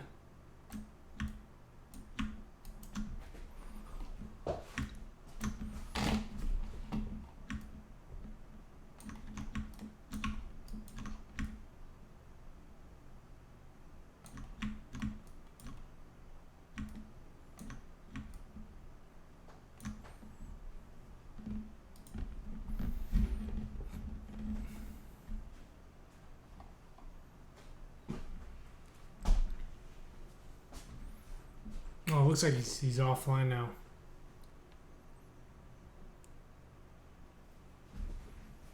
Hey, Princess Sue. What's up?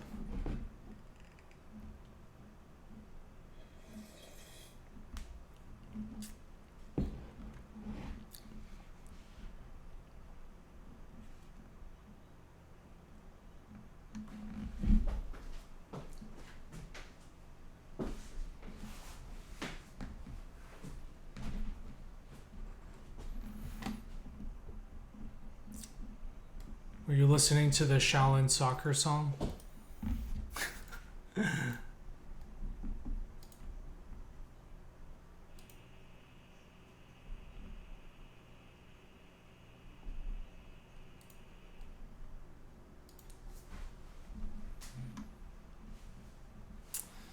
Yeah, it's the textile blocks.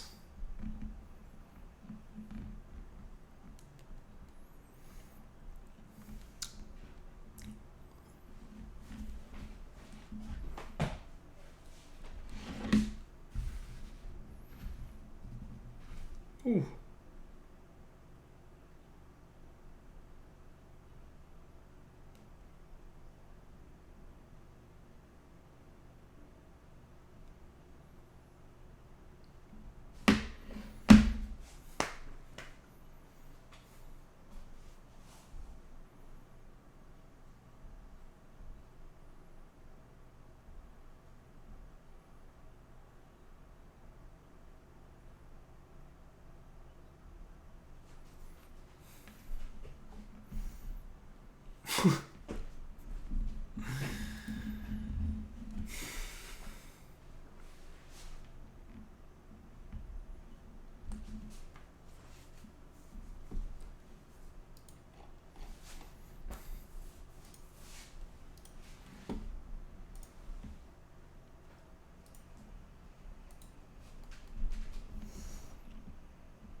Yeah, this level is actually turning out pretty cool.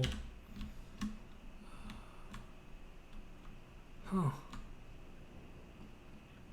It's not. It's because we do that level optimization thing. Hey, Graham, thank you for the subscription. 2 months in a row now. Yeah, it's because it has to, and that script is not. It's not Unity's fault. It's actually, I think that script is just not super efficient. So yeah. Anyway, this you can see here. The idea with this level is it's, you know, this is supposed to be like a kind of a very avant-garde ish thing, and then you get to this level and it's more like classic. This level is called classic meets modern. Right? Then you get out here and it's very distinctly different, right?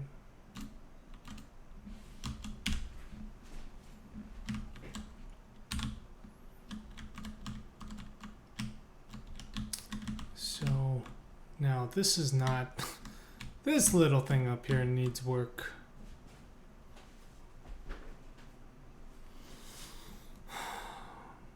Actually, you know, it's kind of interesting to have this. It's interesting to break it.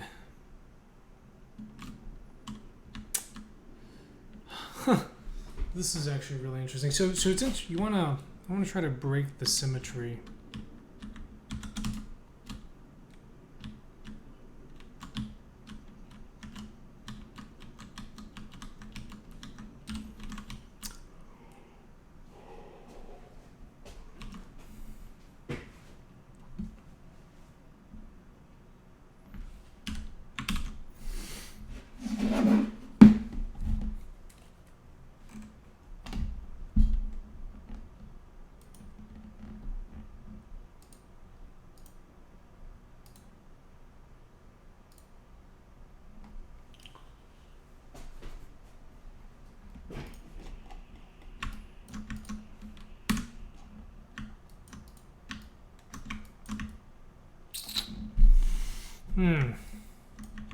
Trying to decide if I should.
Hey, yeah.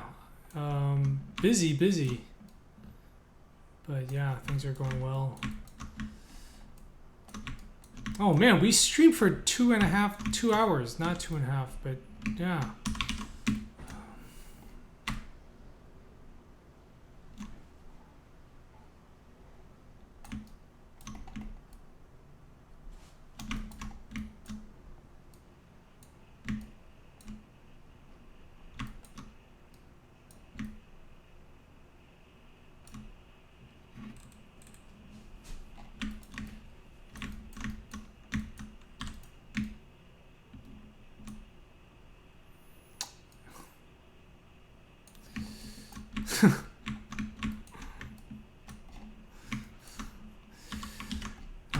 If you reach the bottom of the tower,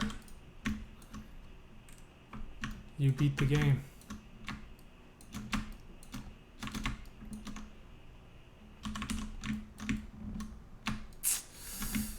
Ugh.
So the one of the problems with these with how big everything is that the little Unity pivot point, the handle, like I can't grab it while still looking at this thing, so I end up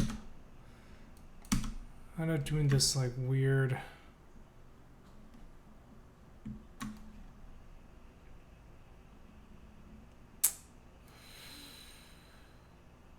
You know, I hold on. Deleted one too many.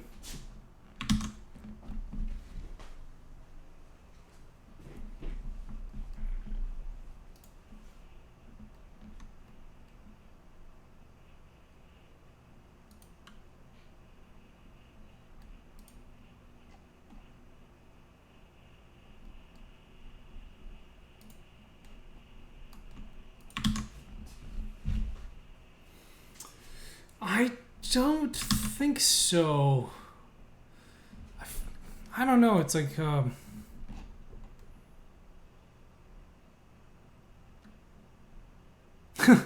well, I just move it where I just change the numbers in the, but it's not.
You know what?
Huh.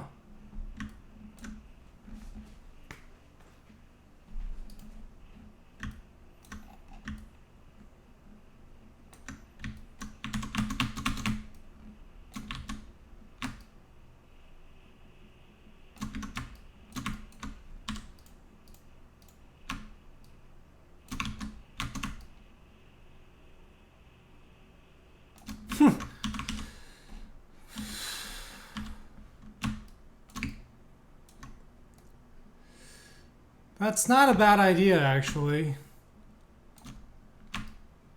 But I'm not gonna do it.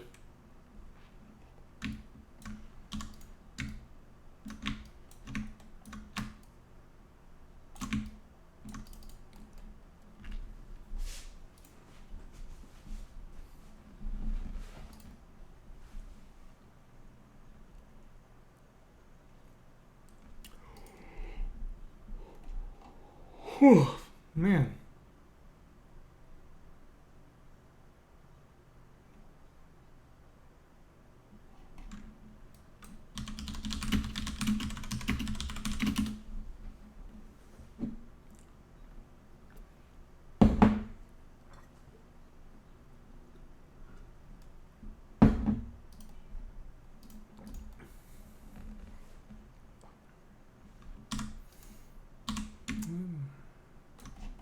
Yeah, I just need to get this game done.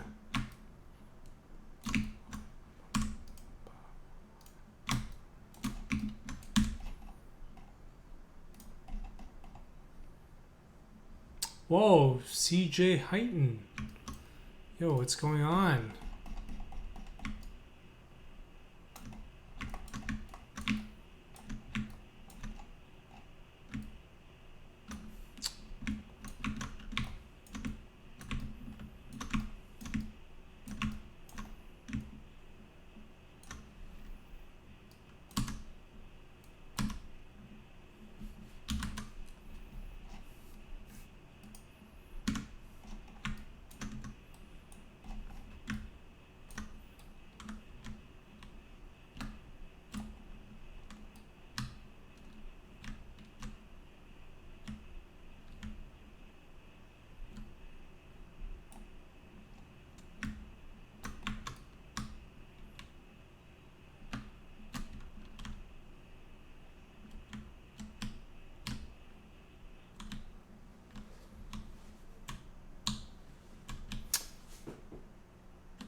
Hey, take it from me. Don't mess with gravity. Trust me.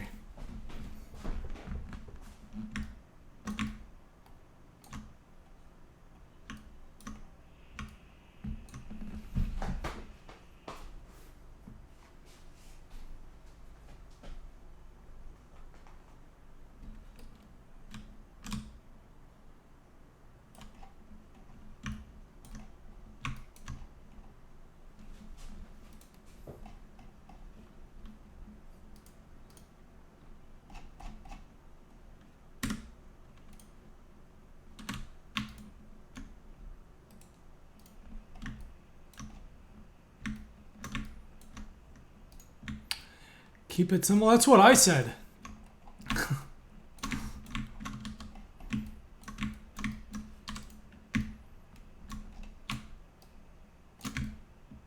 It's you can't keep it simple with games, man. Some kind of law.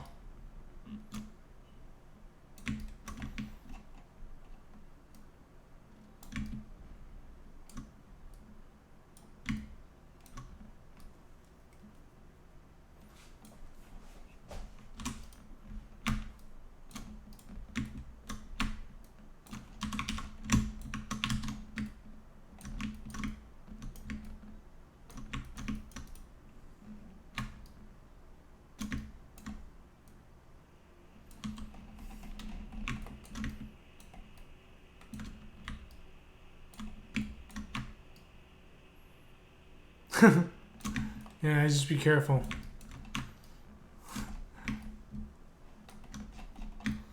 Just don't do multiplayer.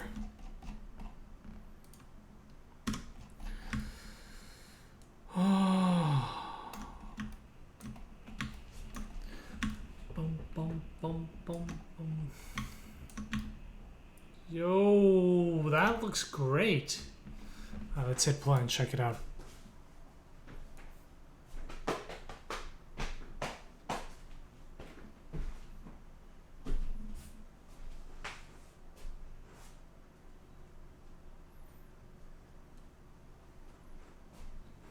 I'm really digging these textile blocks.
Oh, this looks so good.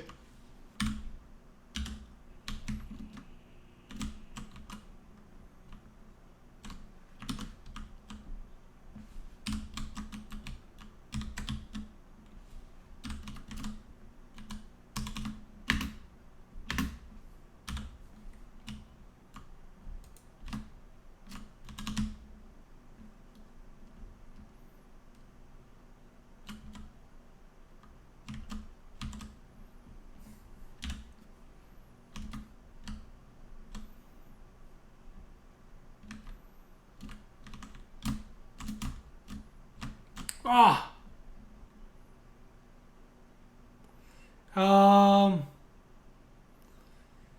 It is. There is an upper limit. What the?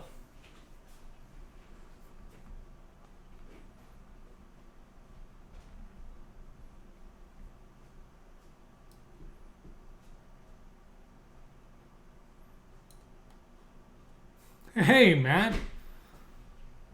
What's going on?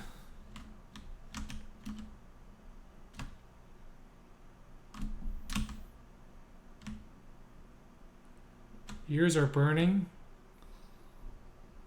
This looks so good.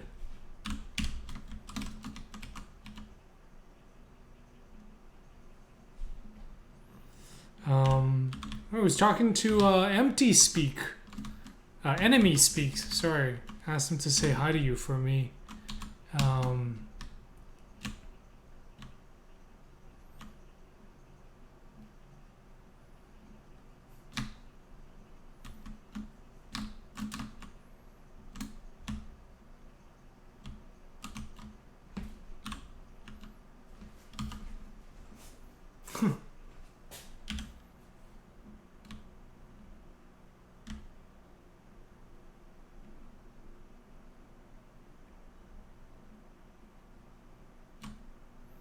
This looks so good.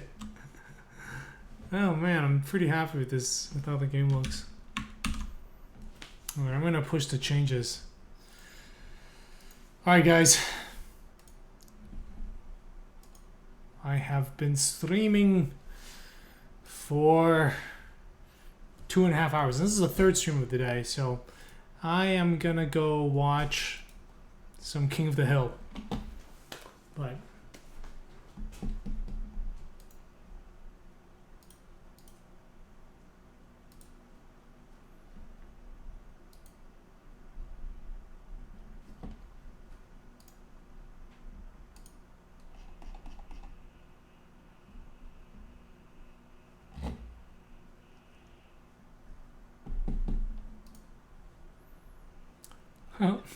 boy, I tell you what, it's a good show. So Matt, how's everything going? Yeah. Yeah.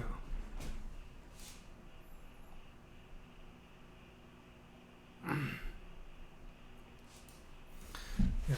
Oh, so I just, I want to just clarify, like, I'm cool with people sharing stuff. It's just, I know, like, not, it's more and more like an etiquette, more of a streaming etiquette thing,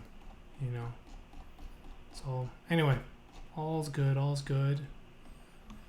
Let me push these changes. Yeah, I don't wanna know how it is. I'm game dev with myself. I like sharing my work.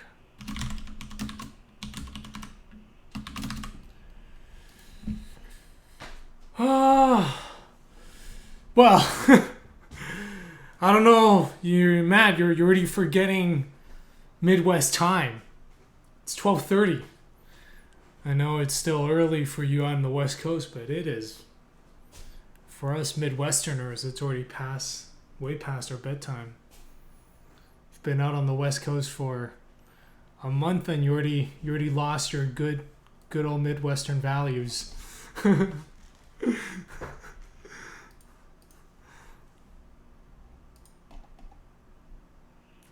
We're not supposed to.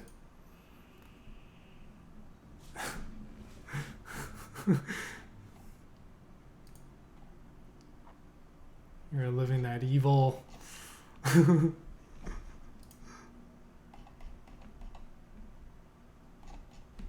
No, wait, this is window material. Oh, windows? No. Not windows.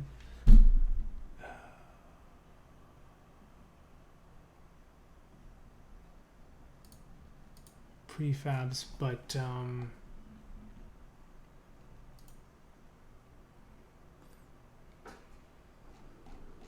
hey.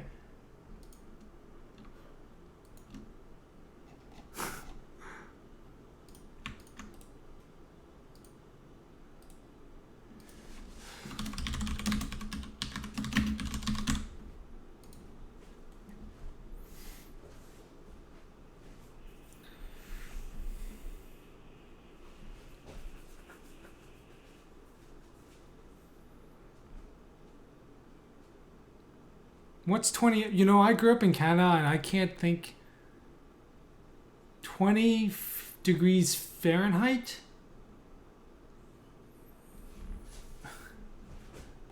Um, that's pretty cold.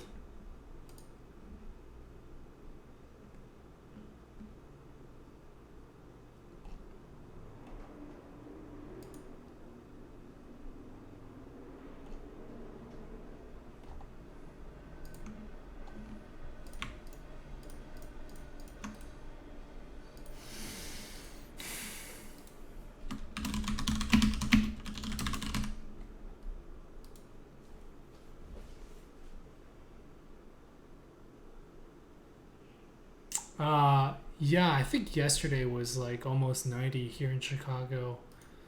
But you know, right now it's like 90. So I don't have a Windows AC unit in my room because I only have like one window in my bedroom, and when I put the AC unit, that means I can't open up the window, and I kind of prefer having like fresh air. Um, so I'll have the window open, you know, because it's like 80. And by the time I wake up, it's like low 60. It's terrible. It's too hot when I'm trying to sleep, and too cold when I'm trying to wake up. My life is hard. Anyway, I had this really happy thought today, which is that it is only the beginning of summer. I was just in my kitchen, and I was like, hey, summer is just beginning, which is awesome. That's a happy thought.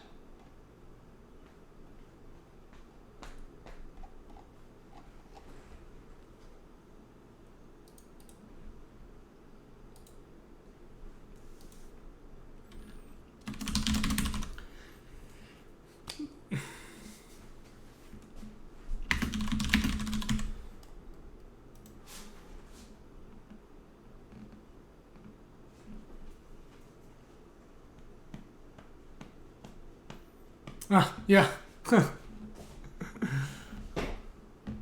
Well, be happy for us.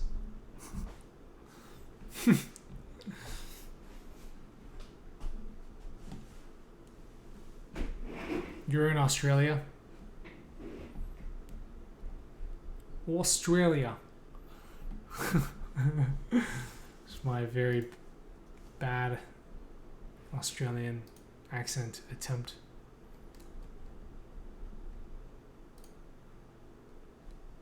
New Zealand, where you can drink water from the river.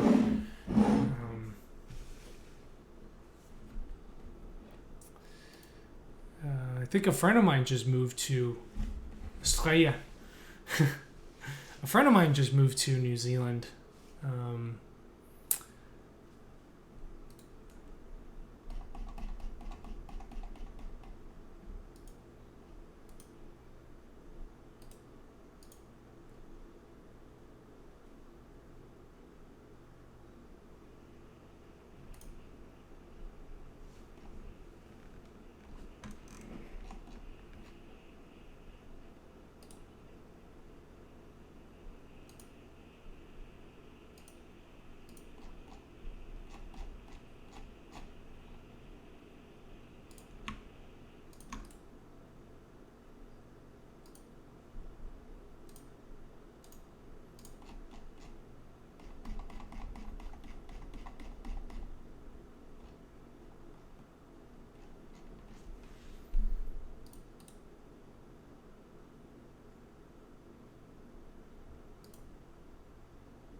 Okay, actually, before I go, let's make some quick changes.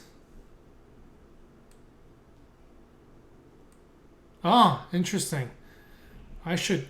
He said it's super. The one thing he said though is moving out to New Zealand is stuff there is surprisingly expensive because everything is imported. So they were because he was like trying to decide whether they should ship their furniture or buy stuff there, and yeah, he was just like looking at Amazon prices there and said it was quite expensive. But I think he's going to. Oh man. Now I will proceed to embarrass myself on the stream by not being able to name a single New Zealand city. Christchurch, not Christchurch. The other one.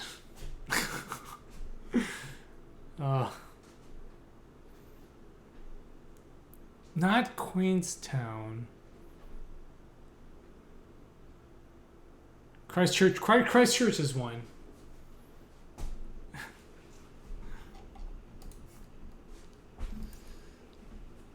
Auckland. Sorry. No, but Auckland's not the biggest city. Right? There's like another city that's a little bigger, I think.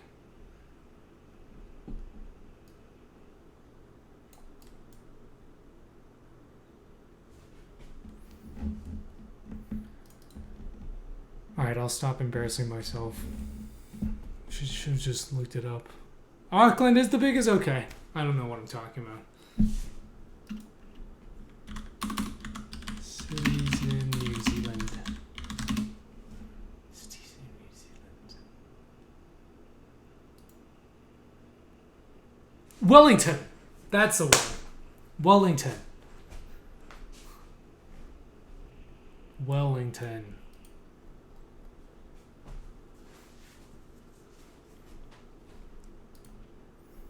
I thought it was like a New York DC kind of deal, you know, Auckland's the capital, like or Sydney, right? Sydney's not the capital, but it's the biggest city in Australia, so I thought it was a similar setup.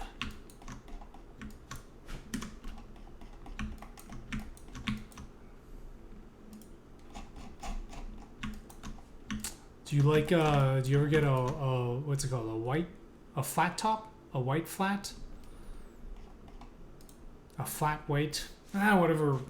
It's a coffee drink in New Zealand.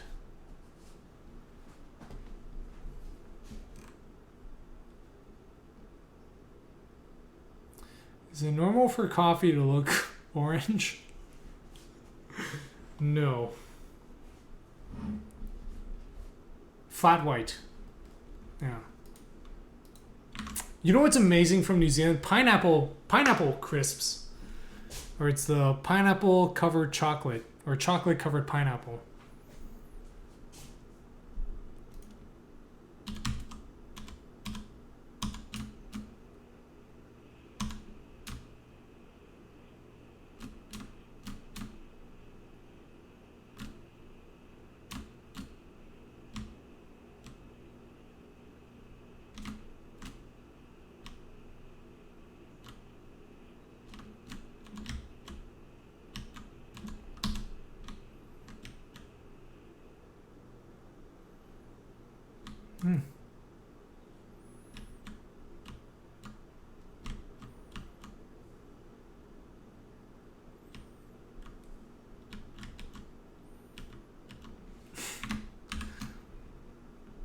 Well, when I tried it, I thought it was amazing.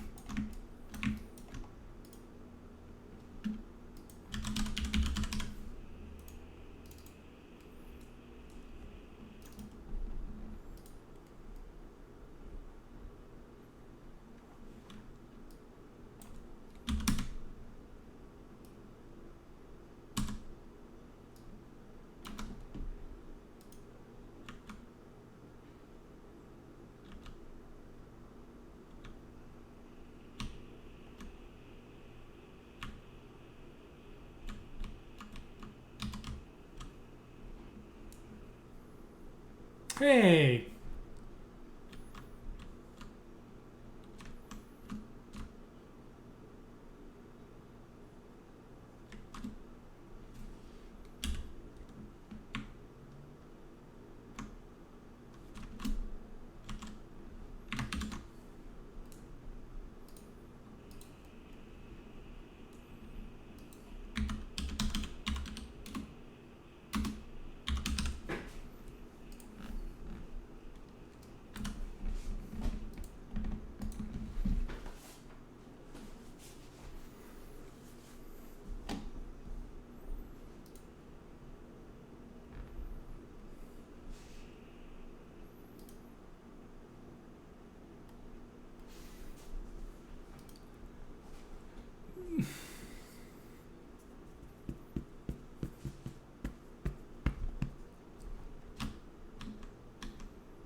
The sort of it's the anti-aliasing on it is kind of screwed up.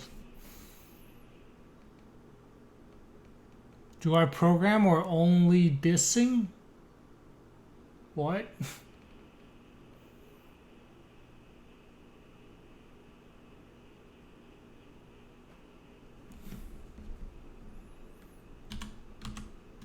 I program and I dis.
All right, Stugan, see you around. Have a great rest of your day.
Yeah, he does.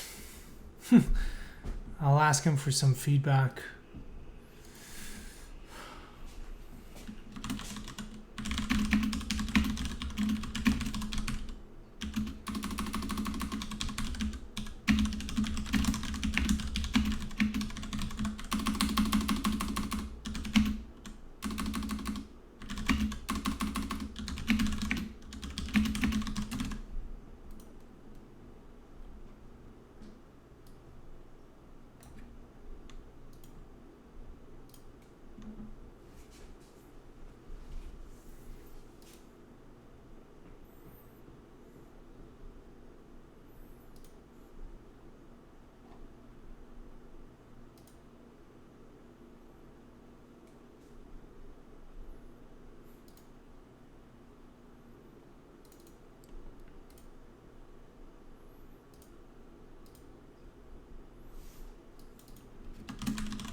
Hey, all right.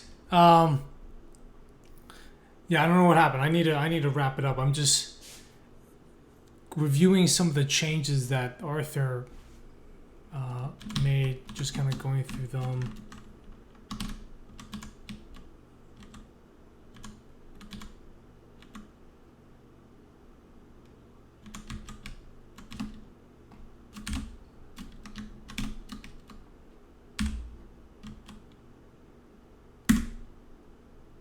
What?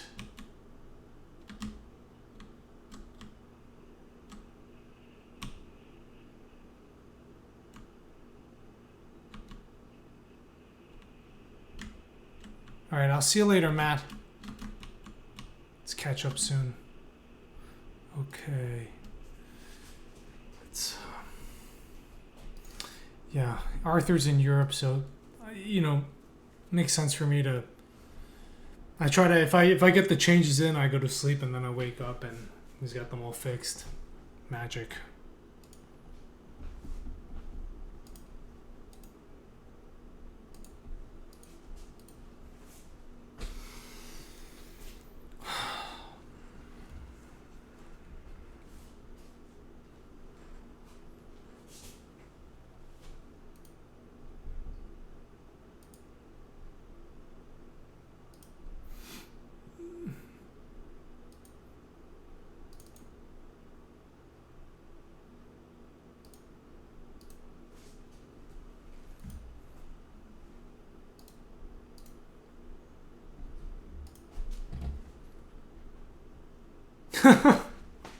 The magic of programming. The magic of working with programmers in a different time zone. Every morning when I wake up, it's like Christmas. Ah! It's gonna.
this fixed? Oh, I need to regenerate the level.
Yes!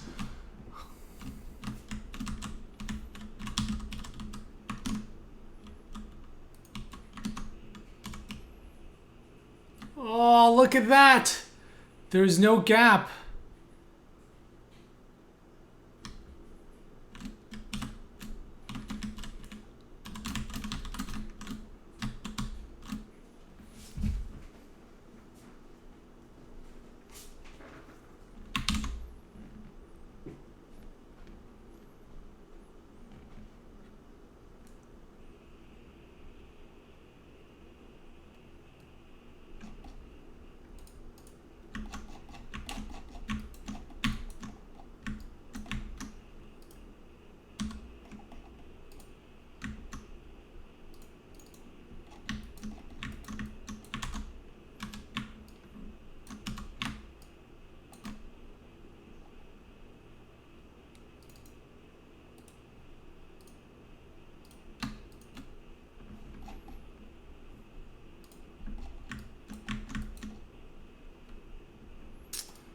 I don't know if I should do...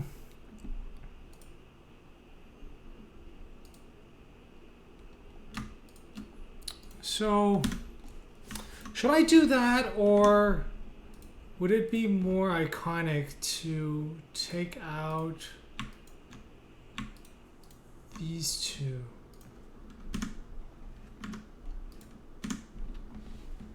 I don't know.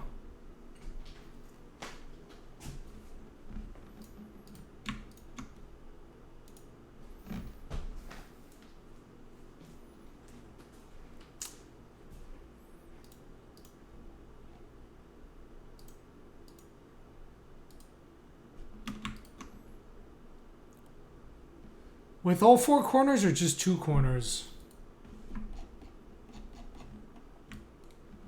I think all four corners looks better.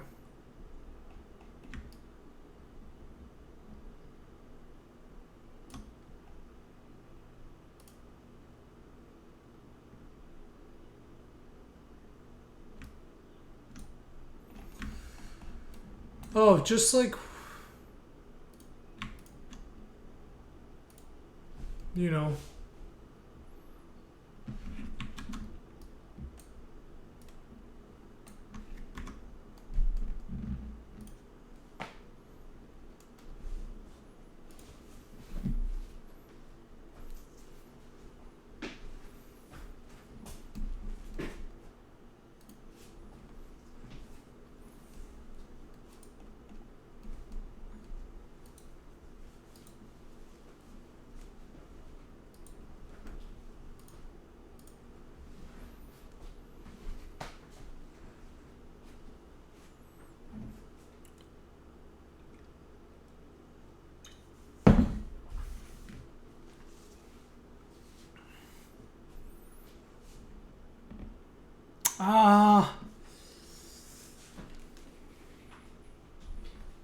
The thing with the three corners is actually not bad. It actually would be good to give it three corners because then people can remember which side it was.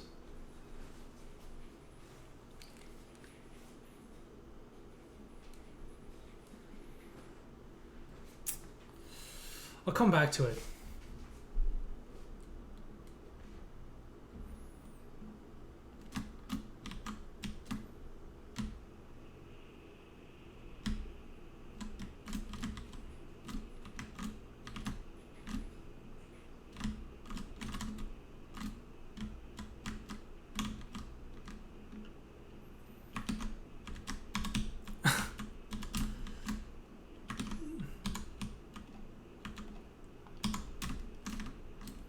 Oh yeah, look at that. Look at that. There's no, well, you can see it if you look close. There's a little line, but for the most part, that water looks fantastic. Y'all have no idea how hard we worked to do this.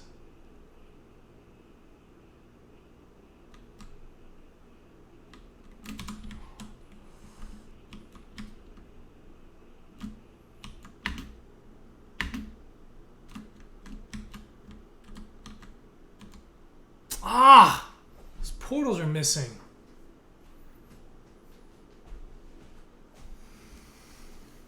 Let's get back to that later. What?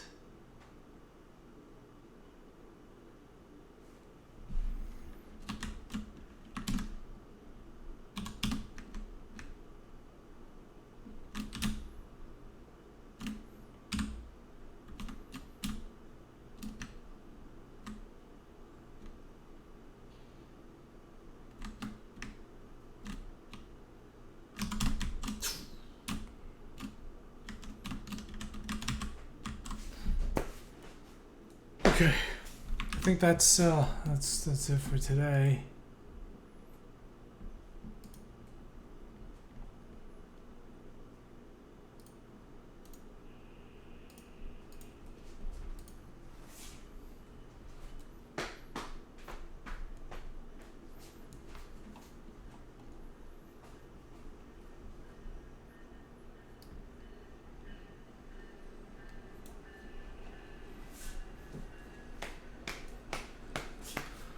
Okay, guys, I've been streaming for 3 hours. I'm gonna wrap up here. I'm gonna watch an episode of King of the Hill and go to sleep. Man, I'm just on a big content push. All right, we'll be up back at it tomorrow morning. All right, let's see who else is streaming. I'll give them a host. I don't know, another game developer.